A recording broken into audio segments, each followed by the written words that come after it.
It's not Irish. It's not English. How are you? Fair, what is my kind is for the horses, you know? It's just, well, it's just pikey. Leon's getting larger. I know he can get the job, but can he do the job? What? Wow. Eat 2 eggs a day. 5 eggs in a month. 5 eggs.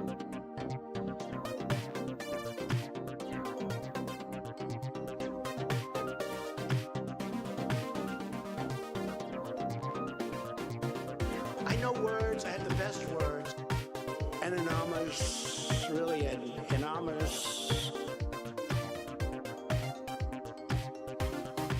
The demonstrators who infiltrated the Capitol have defied the seat of justice. It's defiled, right? See, I can't see it very well.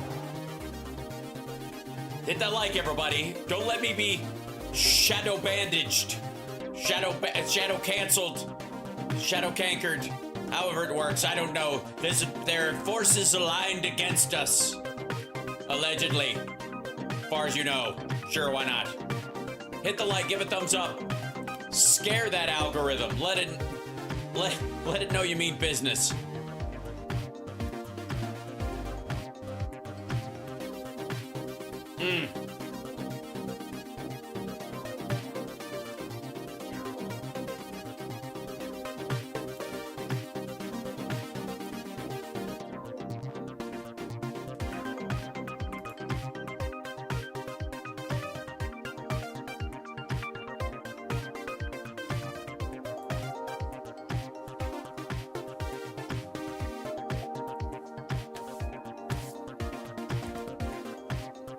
All right, I just got to get started. I got to get started because I have day 2 of the birthday is happening, and the family's coming over to have cake because they missed it last night, and then I had a family FaceTime today, and everybody jumped on it, and there were so many people in there that the audio was choppy because of, I don't want to point fingers, but someone's hearing aid might have been feeding back. That's all I'm going to say. Look, no one's to blame. It's just the limitations of the technology, and I don't want anybody to be ashamed, except maybe the chat room. Hi, chat room. Welcome to the show. How are you? Hit the like, everybody, right out of the gate. You can always take it back. That's the great thing about likes, and in terms of the stream, you could hit the like right now, and then a half hour from now go, I don't think so, and just take it away. Just hit it again, and it'll go away. I'm just saying. So. Yeah, am I asking you to trust me? Yeah. Does it require a lot on your end? No. Somebody's like, turn your mic up. Let me see if I'll turn. How about this? Is that better? A little bit dingly. Check. Is that a little louder? Just a little bit louder. Okay. I do have a bit of a noise gate and a compressor on it, so I can only turn it up so much before we get into big trouble. I'm surprised you made it as well. Woo-hoo is right. What's up, John? How you guys doing? Sidmouth, what is that, a place or is that an affliction? Hurricane Florida. All right, everybody who's watching in Florida, if you're in the path of an actual hurricane right now, Hurricane Helene, put down the phone or the device and leave the space immediately. It's just stuff. Get in your vehicle and evacuate the area. Unlike Trump and his anti-vax horseshit, I want my folks to survive. Because I've always felt, and I know I'm crazy, but I've always felt a living audience is better than no audience at all. It's very strange. Now, I got to jump straight into these things, like I said, because I got family coming over.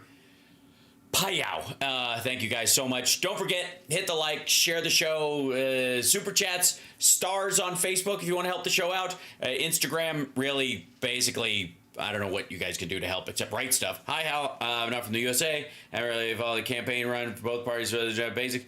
Can you please talk about the plan Kamala has for the conflict between Palestinian and Israel? Yeah, well, sure.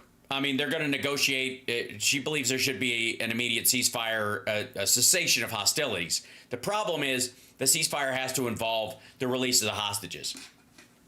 And that's the hang up. And a lot of folks are, oh my gosh, Luis, my goodness. And oh, yay, your mom is cancer free. Right on, Luis. Congrats. That's fantastic. I'm so happy for you. Give her a hug for me, but not too hard because I know she's been through a bunch lately. So just like one of those light, kind of like soft, like the hover hugs. That'll do. Right. Yay. Excellent. So for all practical purposes, she will follow the kind of Biden alignment of wanting to create a two-state solution. Again, we do not control these countries no matter what anybody tells you. Yes, I hit 74K today. So I will say, Nahune, thank you for asking. But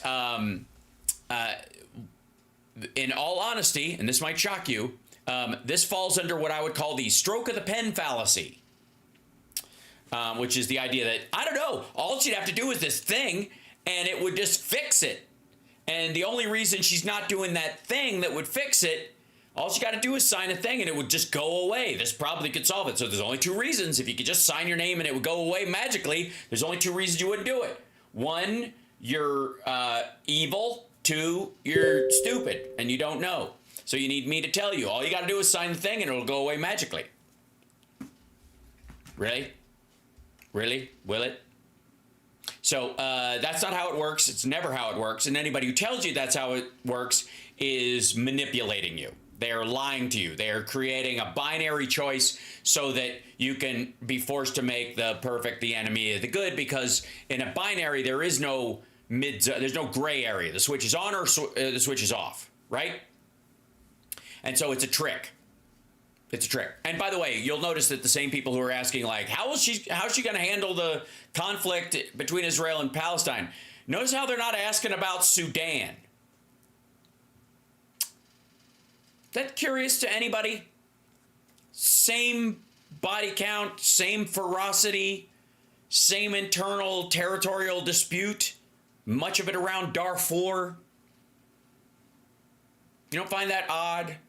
People aren't stopping traffic about Darfur and Sudan and South Sudan. You notice that? Why would that be? Why would that be?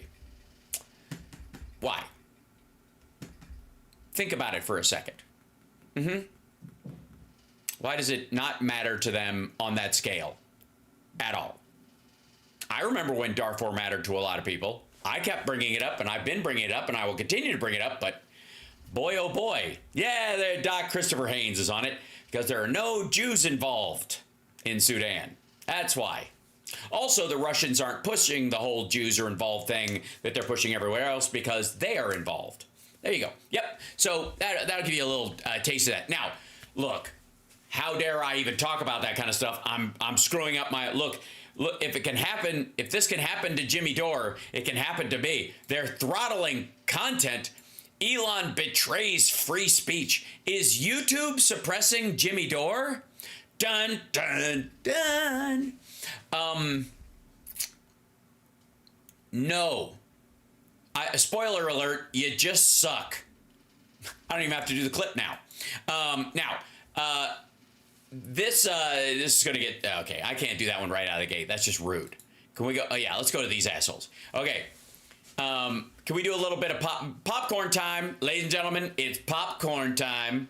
Get your popcorn out because... let's see. Do I have a popcorn thing in this? I thought I did earlier.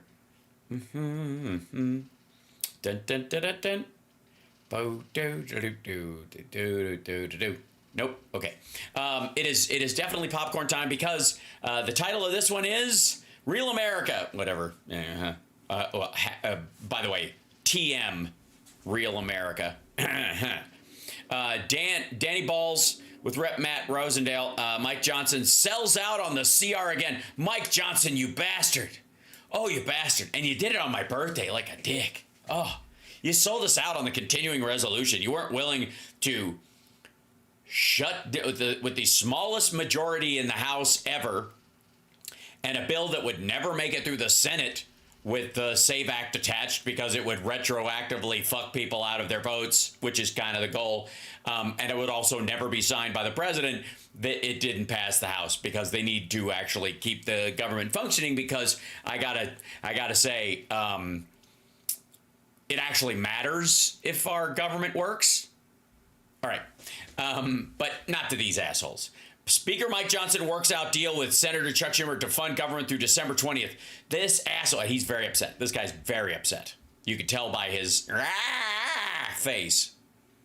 Here we go. And there's Danny Balls, very confused about why he's even on the air in the first place. Believe me, Danny Balls, it's just as big a mystery to the rest of us. Some of us have been watching clips of your show and even a couple of actual episodes of your show, and I have yet to figure it out. You know, it's one of life's great mysteries. Who the fuck is watching Danny Balls? Because viewer-wise, he's got, I mean, I'm not even sure the staff is seeing the whole show. So here we go. This is it. Ladies and gentlemen, Danny Balls and Rep. Matt Rosendale are so mad at Republicans. Joining us now to discuss what I just said, Montana Congressman Matt Rosendale. By the way, that is the that's how we know what kind of quality we're dealing with over at OAN and on the Danny Balls show. That you start a clip right at the beginning that cuts off the part you're going to be referencing. I mean, it's amazing. It's so, you know, I would have never thought to do it that way. It's unique. There's a lot of truth to it, Dan. Yes, there's a lot of truth to that thing you just said, Dan, that the editor at OAN cut off because apparently it was libelous and would get the whole network taken down. Listen, free speech, baby, at least while we still got it. And that's what I believe. I'm sorry, but some of your colleagues, because I believe you told me before this interview, only 84 Republicans said no to this bogus CR that didn't have the SAVE Act, that still continues to blow billions of our dollars. Only 84 of you have. You tell him, Danny Balls, and this is, you know, and he can't even say this on the internet without them shutting him down, okay? Like, they don't even believe in free speech anymore. You're not even hearing this. You are not. You think you are, but you're not, because the elites won't allow you to hear it. Had the intestinal fortitude to say no. So yes, that you can say testicular fortitude, dipshit. And your last name is Balls. Say Balls. Nobody's watching. It's just me. Clip goes to the rest of the GOP. Yeah. It does. You better have some testiculous fortitudes, extra GOP.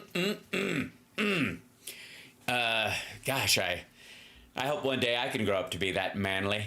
82 that voted against this bill, and now at this point, even attach SAVE Act to it, Dan. There's not enough time to implement it. We have states that are currently voting. We know that they're right. Yeah, that's one of the reasons why it didn't pass, because it would be a violation of the Constitution to pass it. You could, by the time it made it to the Senate and got signed, the voting would have already started. And the 60 days before voting starts limit would have already been passed, you dumb fucks. But that was the point. They wanted to add the SAVE Act. For those of you who don't know, this is this bill that makes everybody verify that they're a citizen to vote, even though you already do when you get your driver's license and all that kind of shit. And it makes a distinction between whether you're a permanent resident or a citizen, or in some cases you can be undocumented but still get a driver's license, but you can't vote with it because it's got a little asterisk on it that goes, oh yeah, fuck off. When you go to the voting booth, it won't work. Just doesn't do that. This is the whole thing. By the way, this comes because they tried to diminish the vote last time by demanding photo ID, and now because Democrats have gotten wise to them, everybody has one, so they can't fucking wreck it. Their states are going to allow illegals to vote in their. No, they're not. Elections. Find some. Find one. Find any. Find some. Fuckwad. Find any. Because people got busted for voting illegally. Most of them lived in the villages in Florida. This should have been taken care of back in July. This should have been taken care of, quite frankly, back in June. Back in June. Well, the problem with it is that the entire bill itself is written so poorly that it would get thrown out on a bunch of regular legal challenges because it would deny citizens the right to vote, because it would set undue hurdles for them to do this, especially in the case of the Real ID and some other stuff. In certain states, you have to pay for it, and it costs extra, and that would be a poll tax, and that's a violation of the Constitution, which you guys pretend to give a fuck about, but of course you don't. So you have to, you got to put it in real quick right before the election so it can fuck this election, and then if it gets overturned later, it doesn't matter because Trump's already in, and he'll just write an immunity-free executive order that automatically writes laws, which the Budget Act of 1974 calls for Congress to do, and that is to pass all 12 appropriation bills by June the 30th. Pass them and transfer them, transmit them over to the Senate. They've only They haven't done it a bunch of times. It's not going to shut the idea that this is the justification for shoving the SAVE Act in there. Like, you have to do it by this deadline or it doesn't count. Fuck off. I've done it 4 times. 4 times on time since the Budget Act was passed in 1974. Congress just doesn't do its job. Yeah, by the way, Democrats were in charge every time that happened. And as you clearly stated, so what we... Also, that's a lie. Shame on you. Saying Congress doesn't do its job when everybody knows that Republicans' job in Congress is to wreck everything. That's what they're there for. They're a stop sign. You guys don't actually craft fucking legislation that's meaningful or furthers the rights or privileges of Americans. It's to deny them. The House, and it's weird that like Republicans in the House don't understand, I think, for the most part, that their entire job as House Republicans is to nullify their worth and hand over all of their privilege and power to the Senate Republicans. That's why they hate Mitch McConnell at this point, because maybe they're just now waking up to the fact that that's been the entire raison d'etre, the entire like functional scheme of House Republicans is to act as stop signs, and any work that actually gets done, we'll just shovel up to the Senate Republicans. They'll work with whoever our president is, and we'll shovel stuff through. Anything they want us to stop, we'll just stick our thumb up our ass and complain until the date passes. That happened today. What those folks did was pass a continuing resolution, which is nothing more than to extend the current spending, Nancy Pelosi's spending levels, and Joe Biden's policies. 209 Democrats voted for this. Why wouldn't they? It was all their agenda. And people ask me, why wouldn't you? Yeah, I mean, I got to tell you, it sounds like Democrats are strategic thinkers who are focused on actually working with the situation that they're in, that they're not living in some sort of bizarro fantasy world where the world is all secretly MAGA, and all we have to do is, if we push the magic button saying yes to whatever Trump wants, everybody will suddenly love us and we'll get reelected, which even Republicans aren't falling for these days. Vote for continuing resolution. I say, why would I vote for spending levels that I voted against? Because the alternative is to shut off everything, and that would be damaging to the government overall. Here's what you might think about is try to come up with policies that will give you a broader mandate instead of basically burning your entire party down to the extremes. Maybe don't let the maggots and the Freedom Caucasians hold your party hostage so that they can never get anything done. We learned that issue with what would effectively be the hyper-progressives, the alleged hyper-progressives on the Democratic side, who, ironically enough, hate progress. You know, don't believe in 2 steps forward, 1 step back, even though that's how most shit gets done. Don't believe in incremental success, even though that's how you raise children, get a job, build a career, eat, manage a diet, of exercise plan. All of these things are based on incremental progress. But suddenly it's either like Either you give me it's either Ozempic or fuck you is the strategy. Well, we kind of remedied that on the Democratic side a little bit. And the Republicans haven't learned that.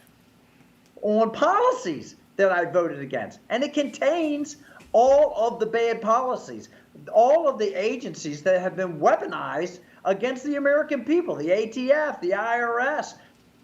Yeah, so far not weaponized at all. And by the way, are you saying that like the ATF officers that have been assaulted, shot, killed in the line of duty or whatever had it coming? Is that anybody in the last 3 years that works for the ATF that's been killed in the line of duty or wounded? They're, according to this motherfucker, they had it coming because they're part of a weaponized organization. Or I'm out on a limb here, obviously.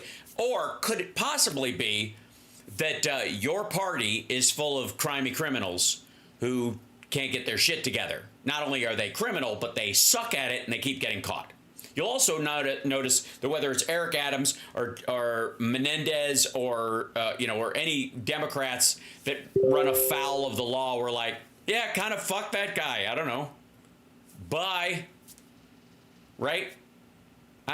Does anybody have a problem with like if what's true about Eric Adams turns out to be true and he goes to jail? Like, we give a shit? What about Menendez? You think we're like, but he's a Democrat, so obviously this is the weaponization of some leftover Trumpies in the DOJ.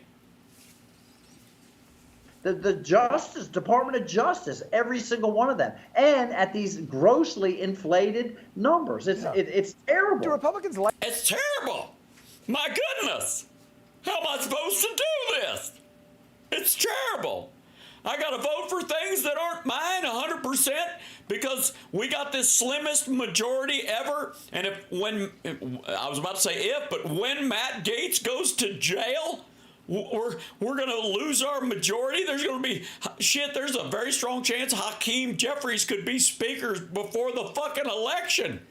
And I'm supposed to vote for this shit. Like losing, Matt? Or what? I mean, what the hell is it? Seriously. I don't know that they like it. I just think they're used to it. You know what I mean? Trump's a loser.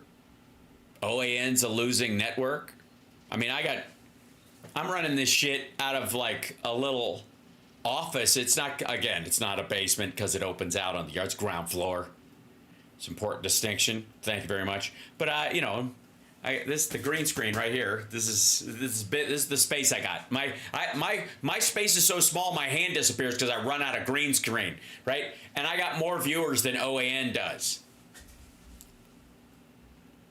I got fewer subscribers, but more viewers. Fuck is up with that? Gee, it's almost like you guys are kept afloat by fucking bots. But also that you're losers. That you're just fucking losers and that's all you know how to do. You just know how to lose. It's a skill, Congratulations. You've cornered the market on something. Seriously, do they like losing in Washington? I mean, I don't get it. Democrats don't. We're kind of kicking ass and taking names. Have you seen the stock market lately? Jesus Christ. I've laid this out many times. When the Democrats get a majority, regardless of how thin that majority is, they push their agenda forward. And after they pass their agenda, they... by the way, we push our agenda forward most time by bringing on members of the other party. So there's an element of bipartisanship. And I don't want to give away this fucking game here. I'm going to tell a little bit of a secret, okay? Okay, pal? Let me tell you why we do that. Is it because we capitulate? No. Is it because we don't know how to win? No. Is it because we could just pass it on a one vote margin? No. It's because it's harder for you guys to repeal and get rid of if the majority does switch, if 30 or 40 or 60 of your members have voted for it. It's not impossible, but it's harder.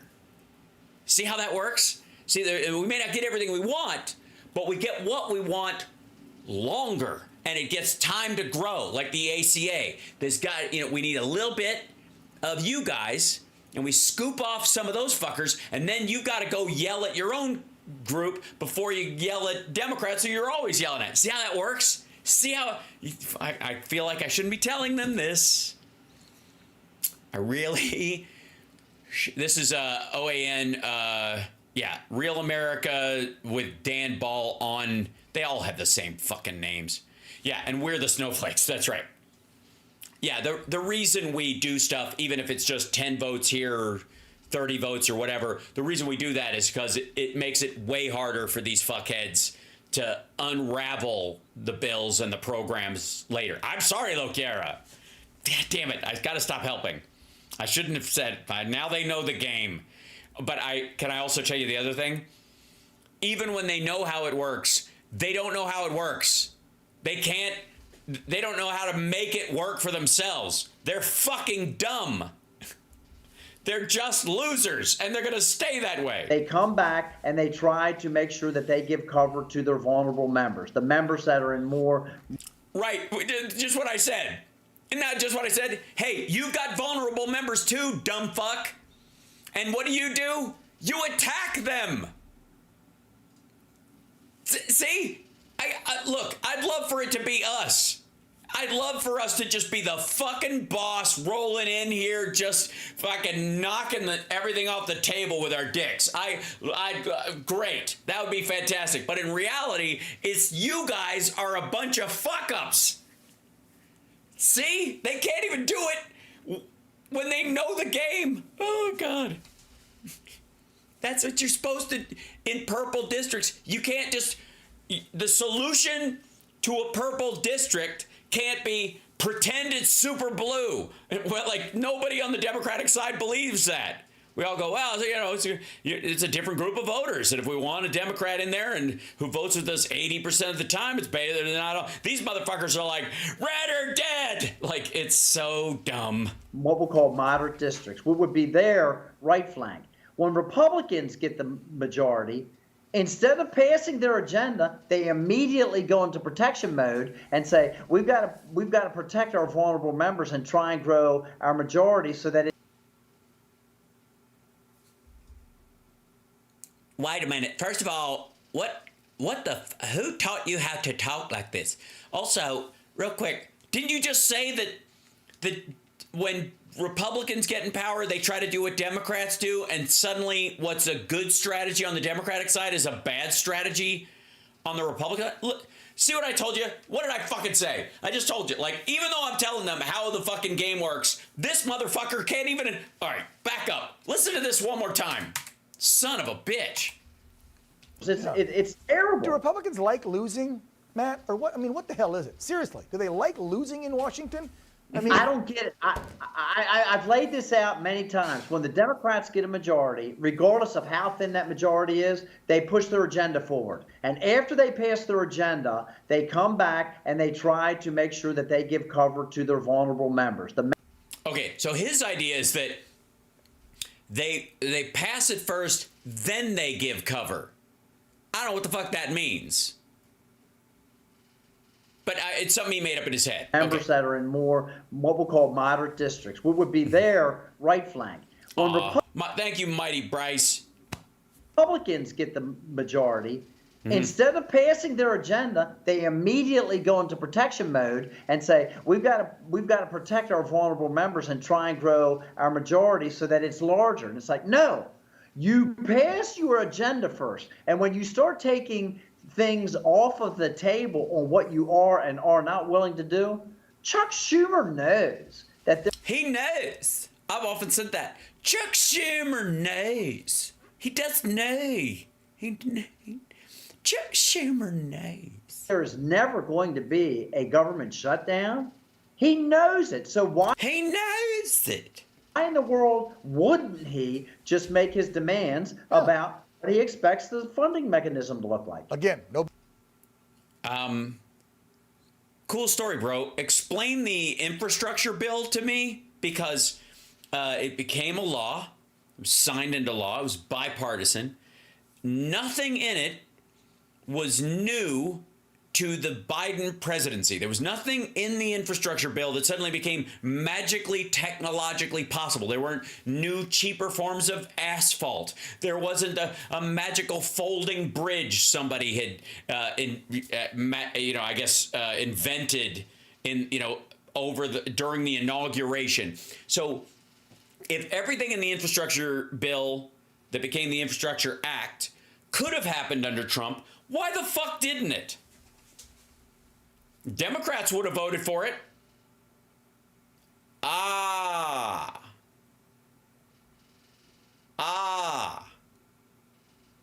See, you have to be a team player, and if you get something passed, even if it includes Democrats, even if you don't need those votes, if it included the other side, if it was bipartisan in that sense, it's automatically suspect. The maggots immediately reject it. Backbone. If they thought there would be a shutdown, maybe they would compromise or bend. But they know, again, only 82 said no. Only 82 out of the 200 some odd Republicans who are in the majority said no to the continuing resolution. So I guess the Republican Party, the House Republicans, are somewhere in the order of like 3/5 or 2/3 losers is what Danny Balls is selling across the board. And by the way, I hope you're enjoying this, because there's been this belief system somehow that everything's going smokingly, Trump is ahead in the polls, and he's going to walk right into this and blah, blah, blah, blah, blah. None of that is true, and you can tell just by looking at any of them while they're having regular programming. If they're not doing this shit on Kamala stuff, which is what they do, where it looks like they're in the fight and they believe what they're saying. Everywhere else, when they're talking amongst themselves, they're like, fuck you, Jude. No, fuck you. I didn't want this. Well, it's your fault. Like, it's so lovely. To this garbage. Almost out of time with you, Matt, but I want to switch gears on the budget spending. Yeah, on the budget they're spending there. And the illegal voting that's going to be taking place. Enough about the villages, though. So, viewers, it's up to us, by the way. Work the polls. Make sure you're checking if you're working them. Work your own poll, Mr. Balls. Work the polls. What do you mean? Stand there? Hey, brown guy. You don't look American to me. Is that what you mean, stupid? And try to make sure it's only American citizens voting, because we can't count on our... Try to make sure. What are you going to do? Ask?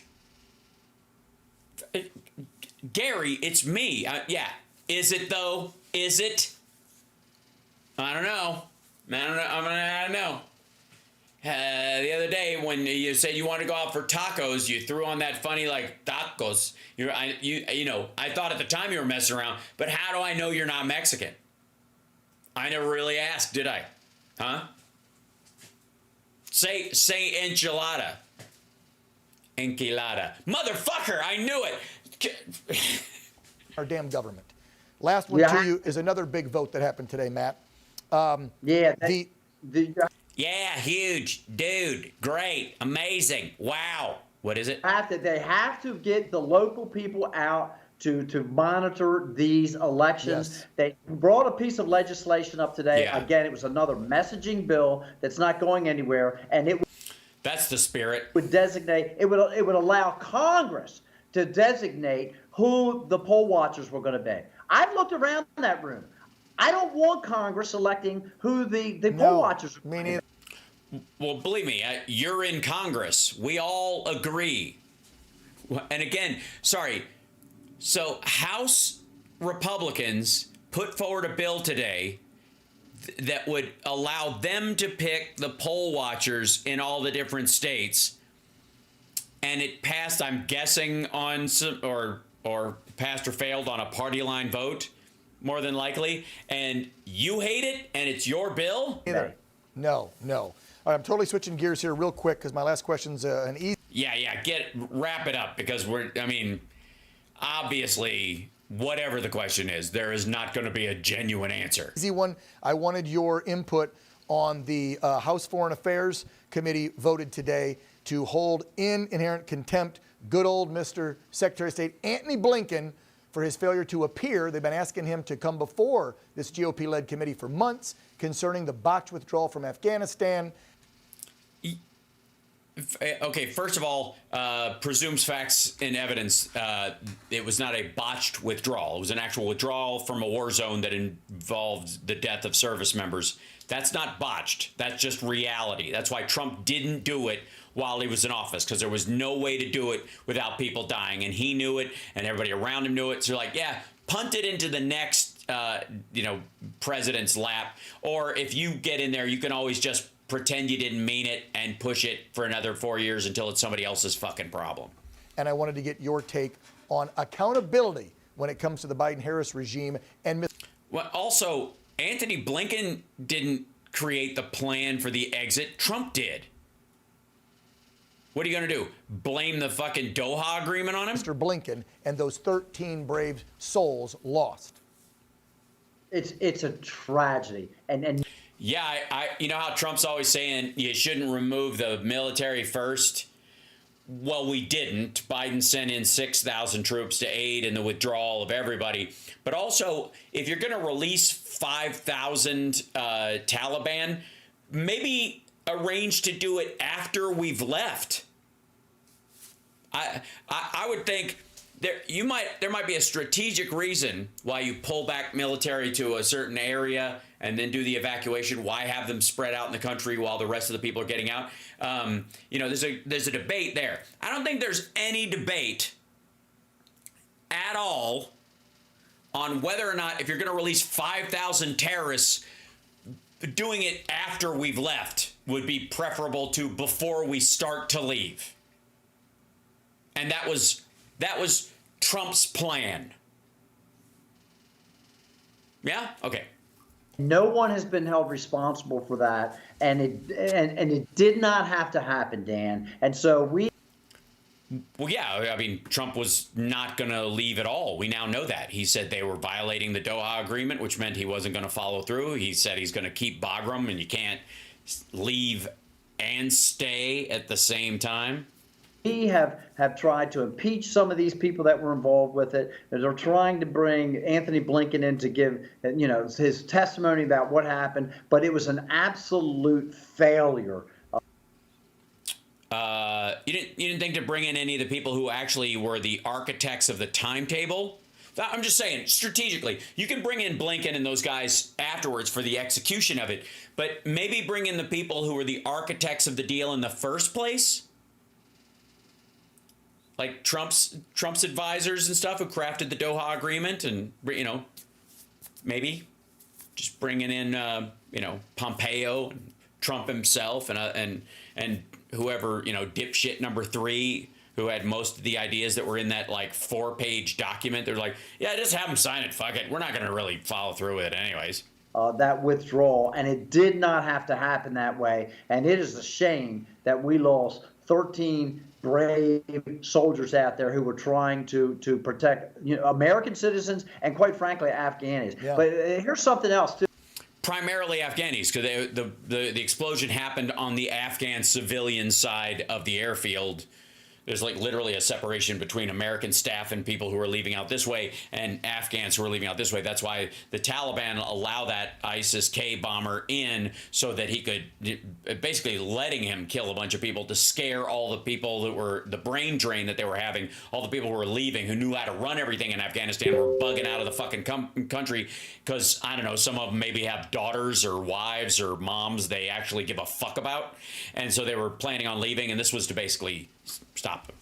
So when you look into the record, we were told by our intel that everything was secure, and Jesus, watch Danny Ball's fucking eyes when this dipshit says intel. Citizens and, quite frankly, Afghanis. Yeah. But here's something else too. When you look into the record, we were told by our intel that everything was secure and that the Afghanistans were going to be able to maintain control of their own country after we have spent. Sorry, the Afghanistans were told that? And 20 years of treasure and lives over there. And within 72 hours of our withdrawal, the Taliban's back in control again. So yeah, it's almost like some asshole released 5,000 of their most violent fighters into the countryside and didn't involve the Afghan government in the negotiations for the Doha Agreement in the first fucking place. Again, there seems to be a syntax issue,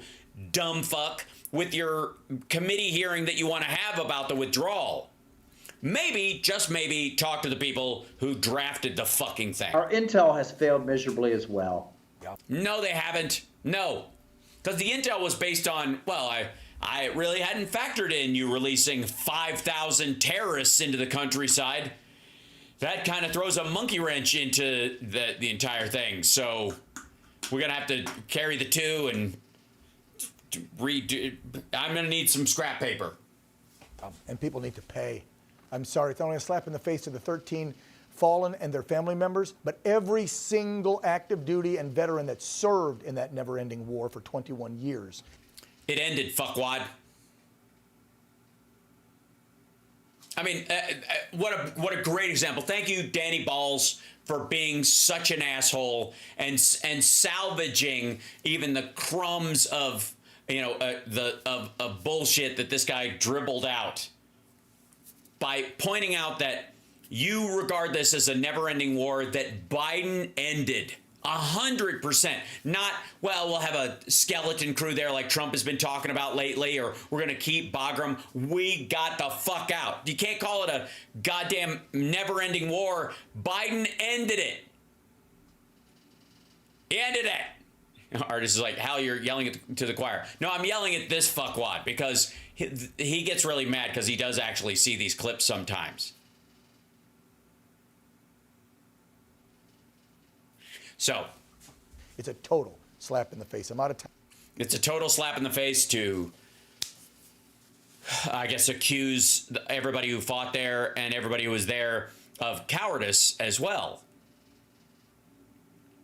Because that's what Trump does. Trump says that they literally, we surrendered. That our soldiers dropped their guns and ran from guys with knives. That's what Trump has said about our own soldiers in Afghanistan during the withdrawal. He accused all of them of cowardice. Fuck off. Congressman Matt Rosendale, as always, thank you for coming on the program. Thanks for coming on and making a complete travesty of the even concept of news on this goddamn terrible fucking network. Okay. Do we even go there? Let's go. Okay. Well, let's do another short one, and then before we jump into the long. By the way, hit the like, share the show. It's Hal Sparks Mega Worldwide. Now, if I may, this is Greg Kelly's favorite fapping picture right now. Great Chiron. I mean, I think it's just fill in your own Chiron at this point. Greg Kelly, Trump's life is at risk and the feds won't protect him. He is alive, you know. And the feds, and what do you mean the feds? The federal government, House Republicans who are in charge of a lot of that funding, the FBI who are not in charge of they're in charge of investigating after the fact on a crime, but they're not in the thought police business, right? Also, what the fuck is this guy looking at? It's like, are we getting the shot? Excellent. How's my hair look? All right. Now, this is Greg, and look, I don't know why, but ladies and gentlemen, Greg is more upset about this than Trump is, than the Secret Service is, okay? You don't even understand. I don't know why, but okay. Strong possibility. Trump is so strong, even though his hand looks very small and his arm looks very skinny, and he does this weird thing where he leads with his wrist, but that's his mean thing, okay? He's strong. We are weak, but he is strong. Attempt on President Trump's life in Butler, Pennsylvania, and what happened in West Palm Beach at that golf course. Oh, that dump he bought that sucks. That's downwind from the fucking airport, and if you golf there, all you hear are landing jets like big commercial jumbo jets landing all the time and taking off. It's very peaceful. Next to the strip club and the gun club and the jail. You mean that club, that golf course? Driven, planned, plotted, executed by Iran. That has been. Yeah, Iran picked Ruth, whatever his name was. They're like, okay, this guy will get the job done. Made abundantly clear by the government. They have told everybody. They've told everybody. We're following breaking news. 3 U.S. officials have confirmed with NBC News intelligence about an Iranian plot to assassinate former President Donald Trump. U.S. intelligence. Yeah, you do realize that the existence of this plot that's alleged is not directly tied with this Wayne Allen, Wayne Root dude or whatever the fuck. You do realize they coexist in the same, Earth 422, but they don't actually, they're not related. Iran did not hire this dipshit to eat snacks and laying on his backpack behind some fucking like ceramic tile and try to shoot at Trump with a rusty gun. And if they did, I guess, I don't know what the fuck, why are we worried about Iranian nukes if this is their idea of an assassin? You know what I mean? I have a feeling they'll have Iranian nukes would be very Wile E. Coyote, if you know what I mean. Officials detected an Iranian plot against former President Donald Trump. An ongoing threat by Iran against a number of senior officials, including former government officials like President Trump. U.S. government. Oh, sorry. I thought I was under the impression from Greg Kelly and the previous clips that it was just Trump. So they just want to. So the Iranians want to kill a bunch of people. Cool. Received intelligence. I mean, not cool, but cool to know. Thanks for the heads up. From a human source that indicated that the Iranians were plotting to try to kill former President Donald Trump. See Tony Blinken in there? Former President Trump. All right. So it's been established. Yeah. Yes, I saw him in there doing his job. We know they're after Trump. President Trump has been briefed. They're also after other people, too. Were those people briefed? They actually gave him a brief on this. Yes, I can tell from the graphic. By the way, I can also tell that your coupon on Fiverr has run out. There is an Iranian assassination. Can I at least talk you guys into trying Grok on Twitter or, I don't know, maybe using Canva? This looks like shit. Plot underway to get Trump. So, get Trump what? I mean, what do you get for the guy who has every VD? We do. What else do we do besides tell everybody? Scott, that's a good question, Greg. What do we do besides tell everybody? Could go tell it on the mountain. Now we've already told everybody, so it's kind of redundant. What do we do? We tell everybody. We could write it down in case anybody forgets. I know, Greg, like all your great ideas, write it in crayon, put it on the fridge. Yeah, but don't use the good magnets. If you're the president of the United States, you make jokes about killing Trump. Oh, this is the bug, the annoying bug thing. I always felt you were going to probably do 4 years and then try to figure out where to go with Kamala. Then he just wouldn't go. He was like a bug. He just kept being there. He was like a bug right there. Zzz. So you felt... Big laugh. Yeah, you do realize the Leica part, the allegory and stuff. Now, granted, I understand why Greg is taking this personally because, obviously Biden is slapping something very, very small, which could be Trump's hands or his penis. And that's why Greg would get upset about it. I get it. Swatting the fly, killing the fly, putting him in jail. Yes, that's what we do with flies. Yeah. Instead of, help me, the fly goes, lawyer. Well, what else would we expect from Joe? Maybe. Well, I don't know. The stock market to hit 45K by the time the election comes around? Presidential leadership. let's face it, America is not in a good place right now, right? No, it's not. We got a picture of a drag queen being nice to a kid.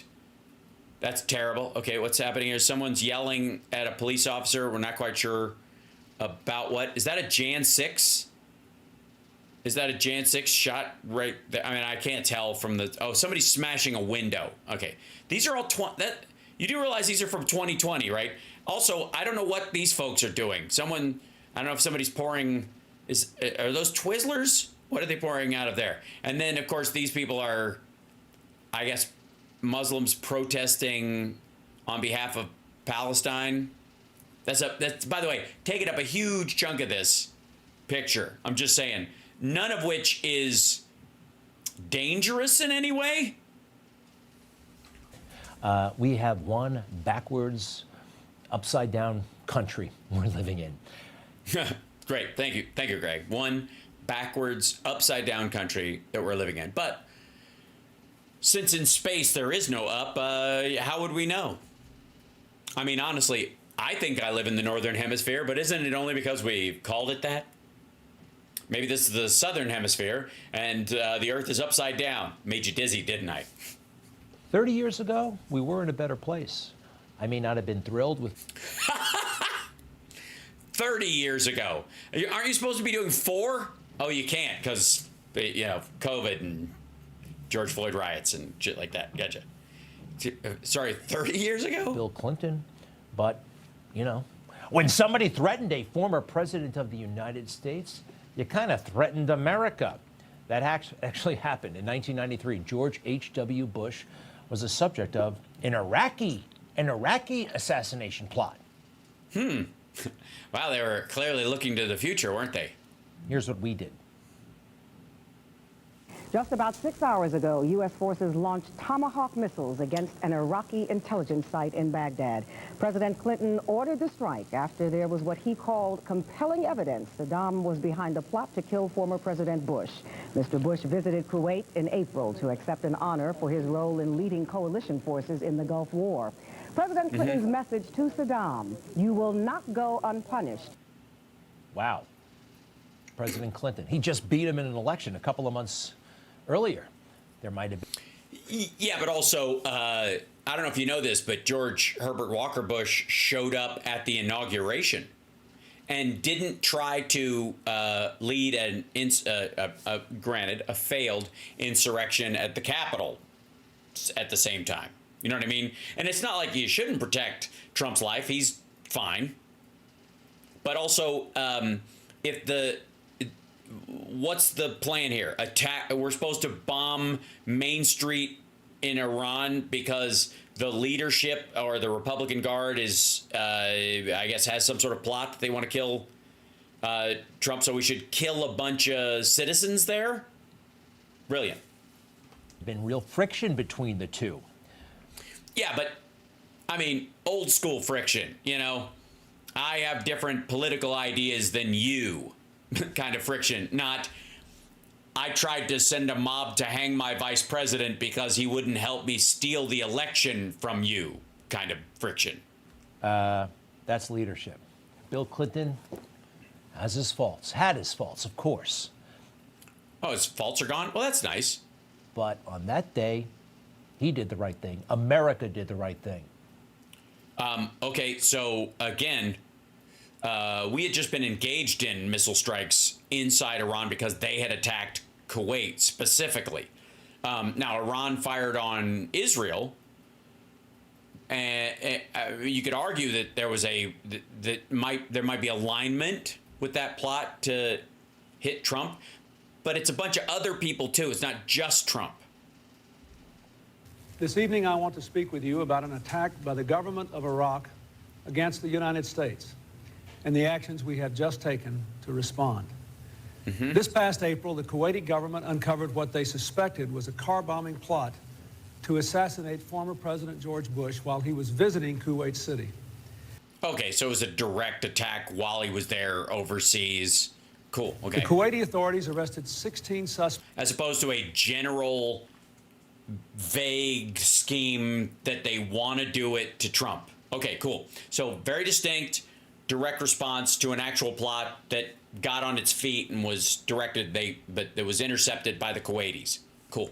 Including 2 Iraqi nationals. Following those arrests, I ordered our own intelligence and law enforcement agencies to conduct a thorough and independent investigation. Right, that would be the part we're in right now with the Iranian thing. I mean, don't get me wrong. I guess Biden, in a couple of months, could argue maybe late October, maybe beginning of November, right before the election, he could order a strike on Iran for the plot against Trump. Maybe even after. Who knows? And they verified it as true, and then the missiles started flying. Ah, right. Gotcha. I see. Okay, Greg. Sorry, that's the part that we have missing. The verified as true part. So, that's just that'd be kind of crucial, maybe. Wow, that's leadership. What do we have right now? We got an ongoing investigation. They'd be in the middle part of the other shit. Joe. We got weird, awkward, on his way out, bitter, mad guy. Wait, are you talking about you now? Who I think in his heart of hearts. Like, on his way out, bitter, mad guy. Greg, I gotta say, that sounds like the title of your autobiography. I would write that down. Wants harm to come to President Trump. I do. Uh-huh. Well, he's got total immunity thanks to Trump's Supreme Court justices. What's he waiting for? If he really does believe that, if you really think he does, why hasn't he done anything? Why do you gotta wait for the Iranians to do something? He can do something and get away with it. According to Trump, shit. If Biden saw Trump as a threat because an adjudicated rapist and, overseeing the rights of women in the freest country in the world, it might be counter to the Constitution. I think in his official duties, he could do something awful to Trump, according to Trump. I'm not for it. Neither is he. But you make a strong case, Greg. I think you're a bloodthirsty idiot, but still. He wouldn't be acting like this. The whole of government. What happened to President Trump twice? You got to leave. 1.25. With the President Trump. He has to do it himself. He has to do everything himself, it seems like. Yes, he does. Absolutely. He's got well, I guess except what Laura Loomer will do for him. And what would he do as president? Golf a lot on his own properties and charge the taxpayer over retail for staff and Secret Service to be on his property. He made it clear today. If I was president and the candidate was under threat, any candidate, Republican or Democrat, if I were the president, I would inform the threatening country, in this case Iran, that if you do anything to harm this person, we are going to blow your largest cities and the country itself to smithereens. We're going to blow. Wait, so this is genius. I don't know why I didn't think of it myself. So basically, anybody, Israel, who wants Iran destroyed, and wants the president of the United States, if it was this guy, to engage in the largest single act of vengeful genocide in history, that all they'd have to do is make it look like Iran did it for a long enough time. You know what I mean? How long do you think it would be? 4 months? How long, would they need to look into it and believe it was the Iranians before they launch an attack, kill, hundreds of thousands, if not millions of Iranians, and then find out later, oh, oops, it wasn't them after all. Quick trial. That's what we need. We need quick trial. Just immediately make the decision. And by the way, notice he gives himself the out. Blow it to smithereens. You can't do that. Yes, and blowing it to smithereens.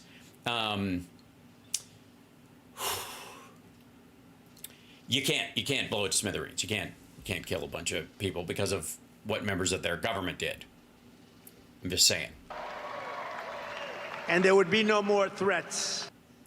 Yeah, there would. Everybody's family who died in that would go, oh, dear God, the President of the United States is a genocidal madman. We must kill him and every member of his family that we could possibly find. And if it means my life, that's sort of like, you do realize we're talking about the Middle East, right? They've been known to hold a grudge. That's leadership. No, it isn't. It's buffoonery. It's psychopathy. What do they call it? Peace through strength, right? No. Mass murder is what they call it, stupid. Textbook. You know. Yes. In the textbook, under mass murder, that qualifies. Oh, that sounds extreme. It's actually. It's nuts. Actually not. We invaded Iraq in 2003, in part because George W. Bush was mad at Saddam Hussein about that plot against his dad. Yeah, that's terrible. That's ridiculous. Yet another reason why the American people were against it. I don't give a fuck why he did it. It was wrong. We already fired a bunch of Tomahawk missiles at the country, but W.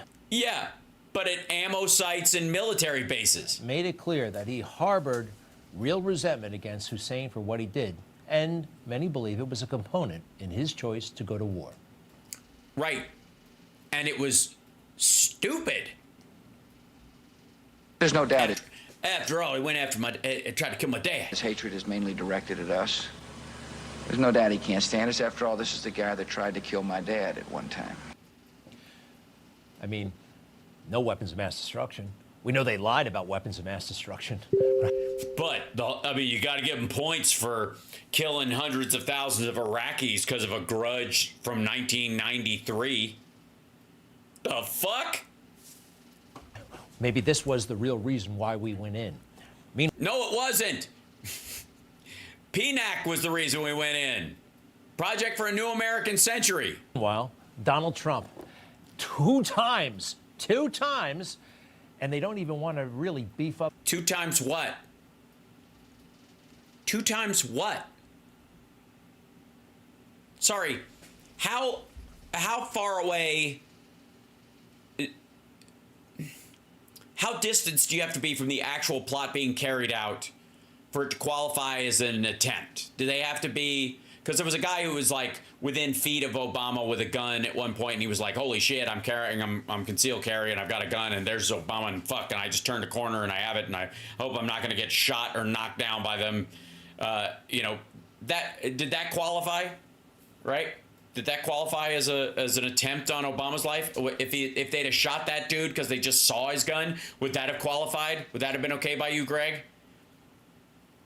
And if you want to just talk about every time somebody planned to do it or laid in wait to do it and was discovered, Obama's got Trump dunked by hundreds. Up the Secret Service, right? They resisted that. They resisted.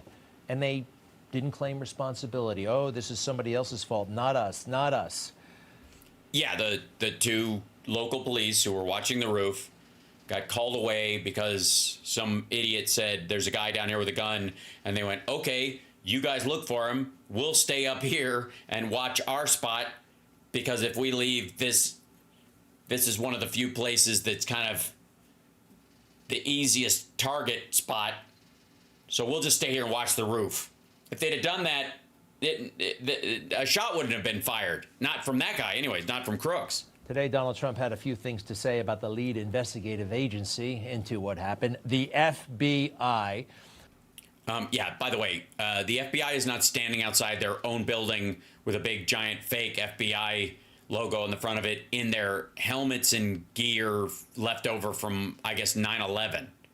First, they tried to sabotage his campaign. First, you can't come up with another fucking graphic. In 2016, they tried to... No, they did not. Sabotage his presidency. No, they did not. He tried to sabotage his presidency, and everybody seemed to be helping him, like, pretend it was normal. And they may have Barbara. just sabotaged his re-election efforts in 2020, right? The Hunter Biden laptop, all that stuff.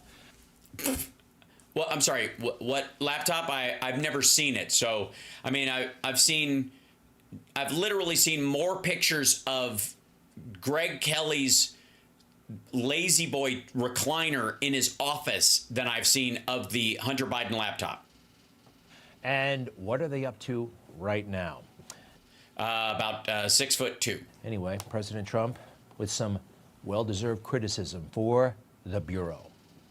Yes, let's hear this. He's there to talk about jobs, and nothing says you care about jobs like standing in an idle factory run by a buddy of yours bitching about the FBI. The FBI has been unable to open the 3 potentially foreign-based apps. And in the second case, the assassin. Oh, you mean like Telegram? The one that, or Signal, the ones that Corey Lewandowski uses to talk to Tucker? You mean those websites? Well, yeah. If they could open them, your staff wouldn't use them anymore. Had 6 cell phones in it. Yeah, what? By the way, where is the Greg Kelly laptop? Huh? Why are we not allowed to see the Greg Kelly laptop? Where's the Greg Kelly laptop? His car, yet the FBI has likewise been unable to penetrate their guard. Have they tried, a slow hand? Shouldn't be tough to do. Really, it shouldn't? You could do it, right? Shit. This is probably a wrench back there. Go break into the encryption on Signal. Go for it. They want to know, and I want to know, and the whole everybody wants to know. Whole country and maybe the world wants to know, who is he calling? Who is he calling? Who is he calling? Ghostbusters? We don't think so. Yeah. Who were these guys calling? Obviously, whoever they were calling either gave them terrible advice, or even if they got good advice, they were too stupid to be able to implement it. Because, again, if these guys were in league with the deep state or some elite group or the Illuminati or whatever, I'm not afraid of those groups anymore, because apparently they fucking suck. What's his name? Crooks. And the other guy, Ruth. Who were they in touch with? Guy Ruth had 6 cell phones. We want to know, what is the holdup? Check it out. In the old days, the FBI and the DOJ used to capture people before anything happened. In current days, the upper echelon of the FBI is... Hang on, sorry. In the old days, the FBI used to catch people before things happened? You mean when they were still innocent civilians? All talk while they focus on the sitting president's political opponents. That's what they're doing. They spend so much time. We won the case in Florida. No, you didn't. It's all a big scam. No, it's not. It's all against a political opponent, me. That's your defense, Greg? That's the clip you pulled. That's what you pulled to, like, I mean, I can see it in your face. You actually think this is a sound argument because you're a silly little man. You can't argue with him, can you? Huh? Yes, I can. I do it all the time, and it's not even hard. As a matter of fact, I got to tell you, Greg, it's getting kind of boring. Like, I'm not even impressed with his pushback anymore. I used to be, but that's because I believed some of the mythology maybe initially, because I had no particular reason not to believe it, right? But now I know better, and I'm like, he's just talking out of his ass. Like, keep in mind, this is the guy who says that POWs aren't heroes, and wants everybody to believe he signed the VA Choice Act of 2014. See where I'm going with this? Director Ray, the rest of you guys, there's no arguing with this. He's got... Sorry, Director Ray, you mean the guy he put in the job after he took Comey out because Comey was getting too close to him and wouldn't run interference until Barr got in? Gotcha. He's got you. Oh, he's gotcha. I gotcha. Well, I mean, he put him in there, so sure. All right. Next. I don't know why he thinks that's a defense, but it's adorable. They must get Apple to open these foreign apps, and they must get Apple to likewise open the 6 phones from the second lunatic, who's a lunatic, and open them immediately because... Wait a minute. You think Apple can open Android phones, or that they can break into the privacy of any app on the store?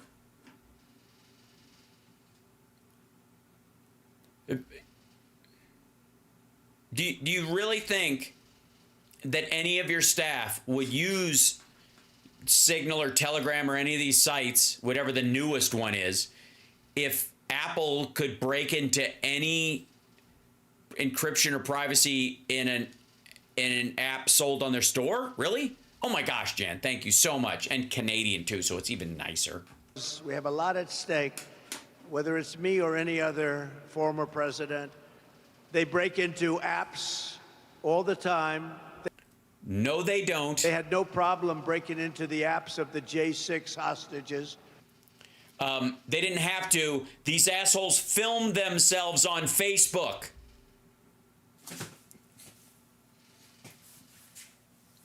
All right. The other thing, too, is, and you can ask Dan Bongholio himself, because I'm sure he'll take your fucking phone call. Ask him why he used the demo model of encryption on Parler when they were launching that service that allowed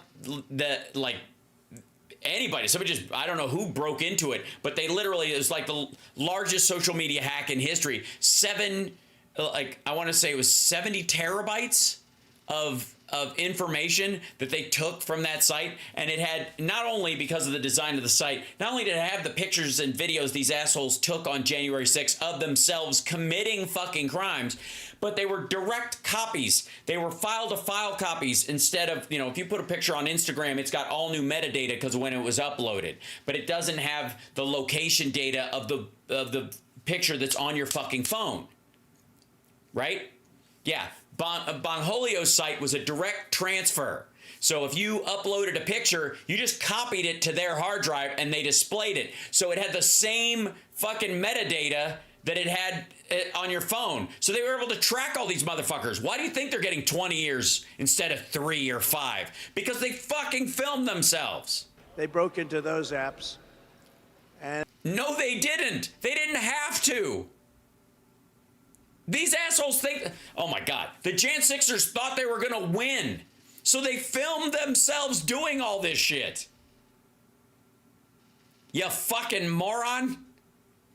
They didn't have to break into it. They posted it on their Instagram, on their own Facebook pages. They're like, here we are, we're about to shoot Nancy Pelosi. We broke in. I was the first one through the window. Go Patriots. And then filmed themselves kicking cops. And then other people filmed them. It was all, Jesus Christ. One of the reasons why there was so much evidence wasn't because they had to break into stuff or decrypt anything. It's because there was just an orgy of evidence from these motherfuckers. They were filming it from every angle. They had professional photographers there. A couple of the people who were there filming it were like, I was just there as a journalist. Like, no, you weren't, motherfucker. You were working to document the new American 1776 movement. You were a propagandist for the attack. That's not the same thing as like, I got swept up in the crowd, started filming with my phone. You came with the group that was wearing body armor and fucking helmets and all that shit and had bear spray and, all the shit you just bring to a rally whenever you go. Right? Because none of them were planning this. We're just, I got caught up. I got caught up in body armor and a fucking military helmet with a GoPro on the top of it and had a fucking flagpole with a sharpened spear on the top of it. I got caught up in that for days and weeks beforehand. Get the fuck out of here. And they could be Iran-based. They could also be something else. Yes, they could be aliens. They could be grays. We don't know. Trump getting probed is probably wishful thinking on his part, but we'll never know until they're open. That is amazing. The FBI, the federal government, more like energized by January 6th than this assassination attempt. Okay, again, asshole. They have the GoPro footage of this fucking idiot in Florida. Right? They have the writings of these people. They have the dude's fucking book. What do you mean? They just had more. I mean, again, there's so much fucking video of the Jan 6ers. 2 assassination attempts. And to put a cherry on the horrible ice cream sundae.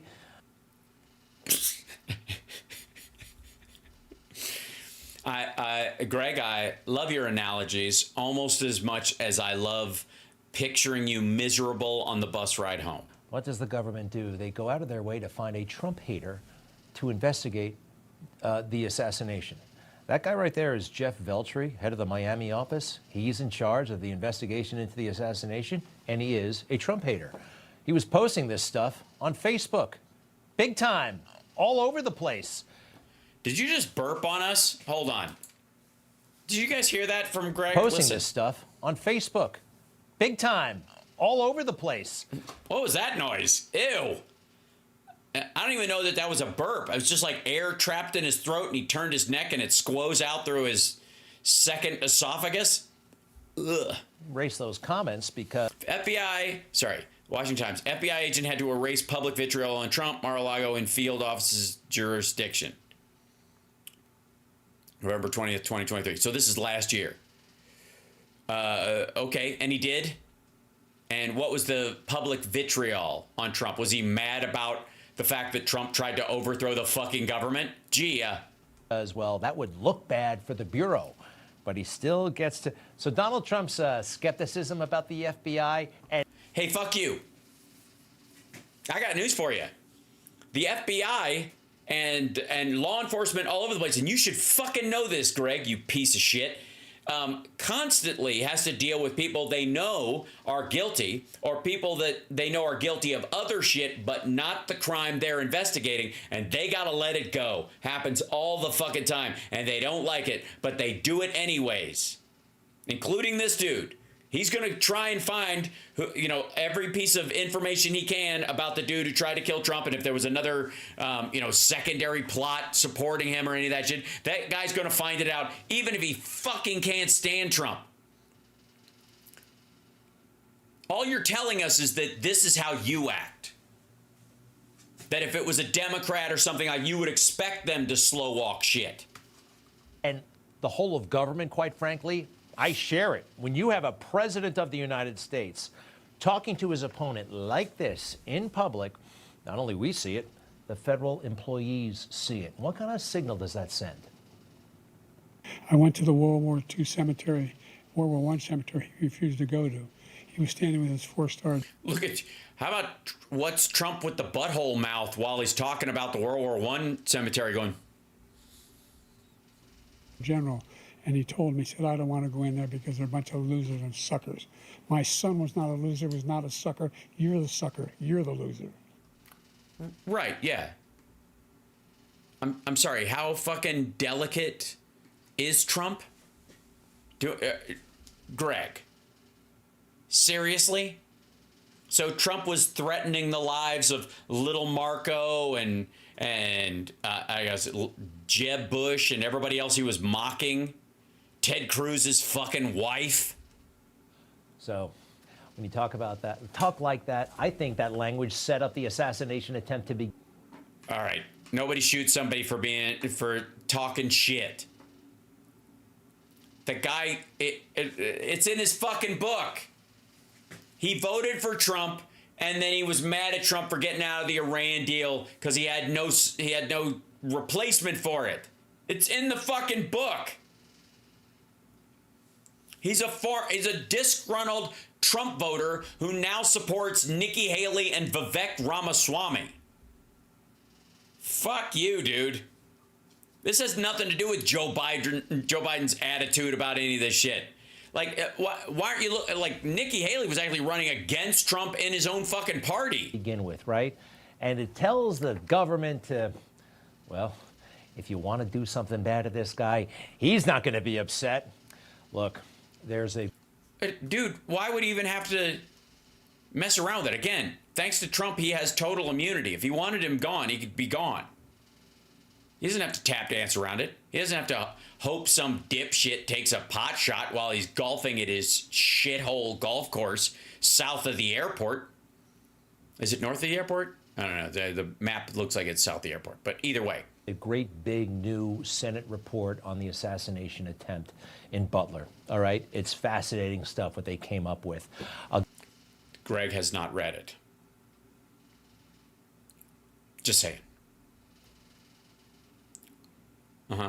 Go through it when we come back. Hey, one thing, Crooks, the shooter in Butler, he got his drone to work that day, but the Secret Service, the federal government, couldn't figure it out. What? Wait a minute. Couldn't figure what out? Hang on. Secret Service, the federal government, couldn't figure it out. All right, and this is where the clip ends. He ends the clip there, so I can't tell you what the fuck he's talking about.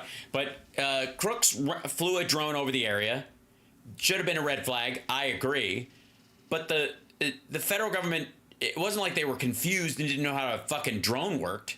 They run drones over the area. The Secret Service had drones looking around the area. Just silly.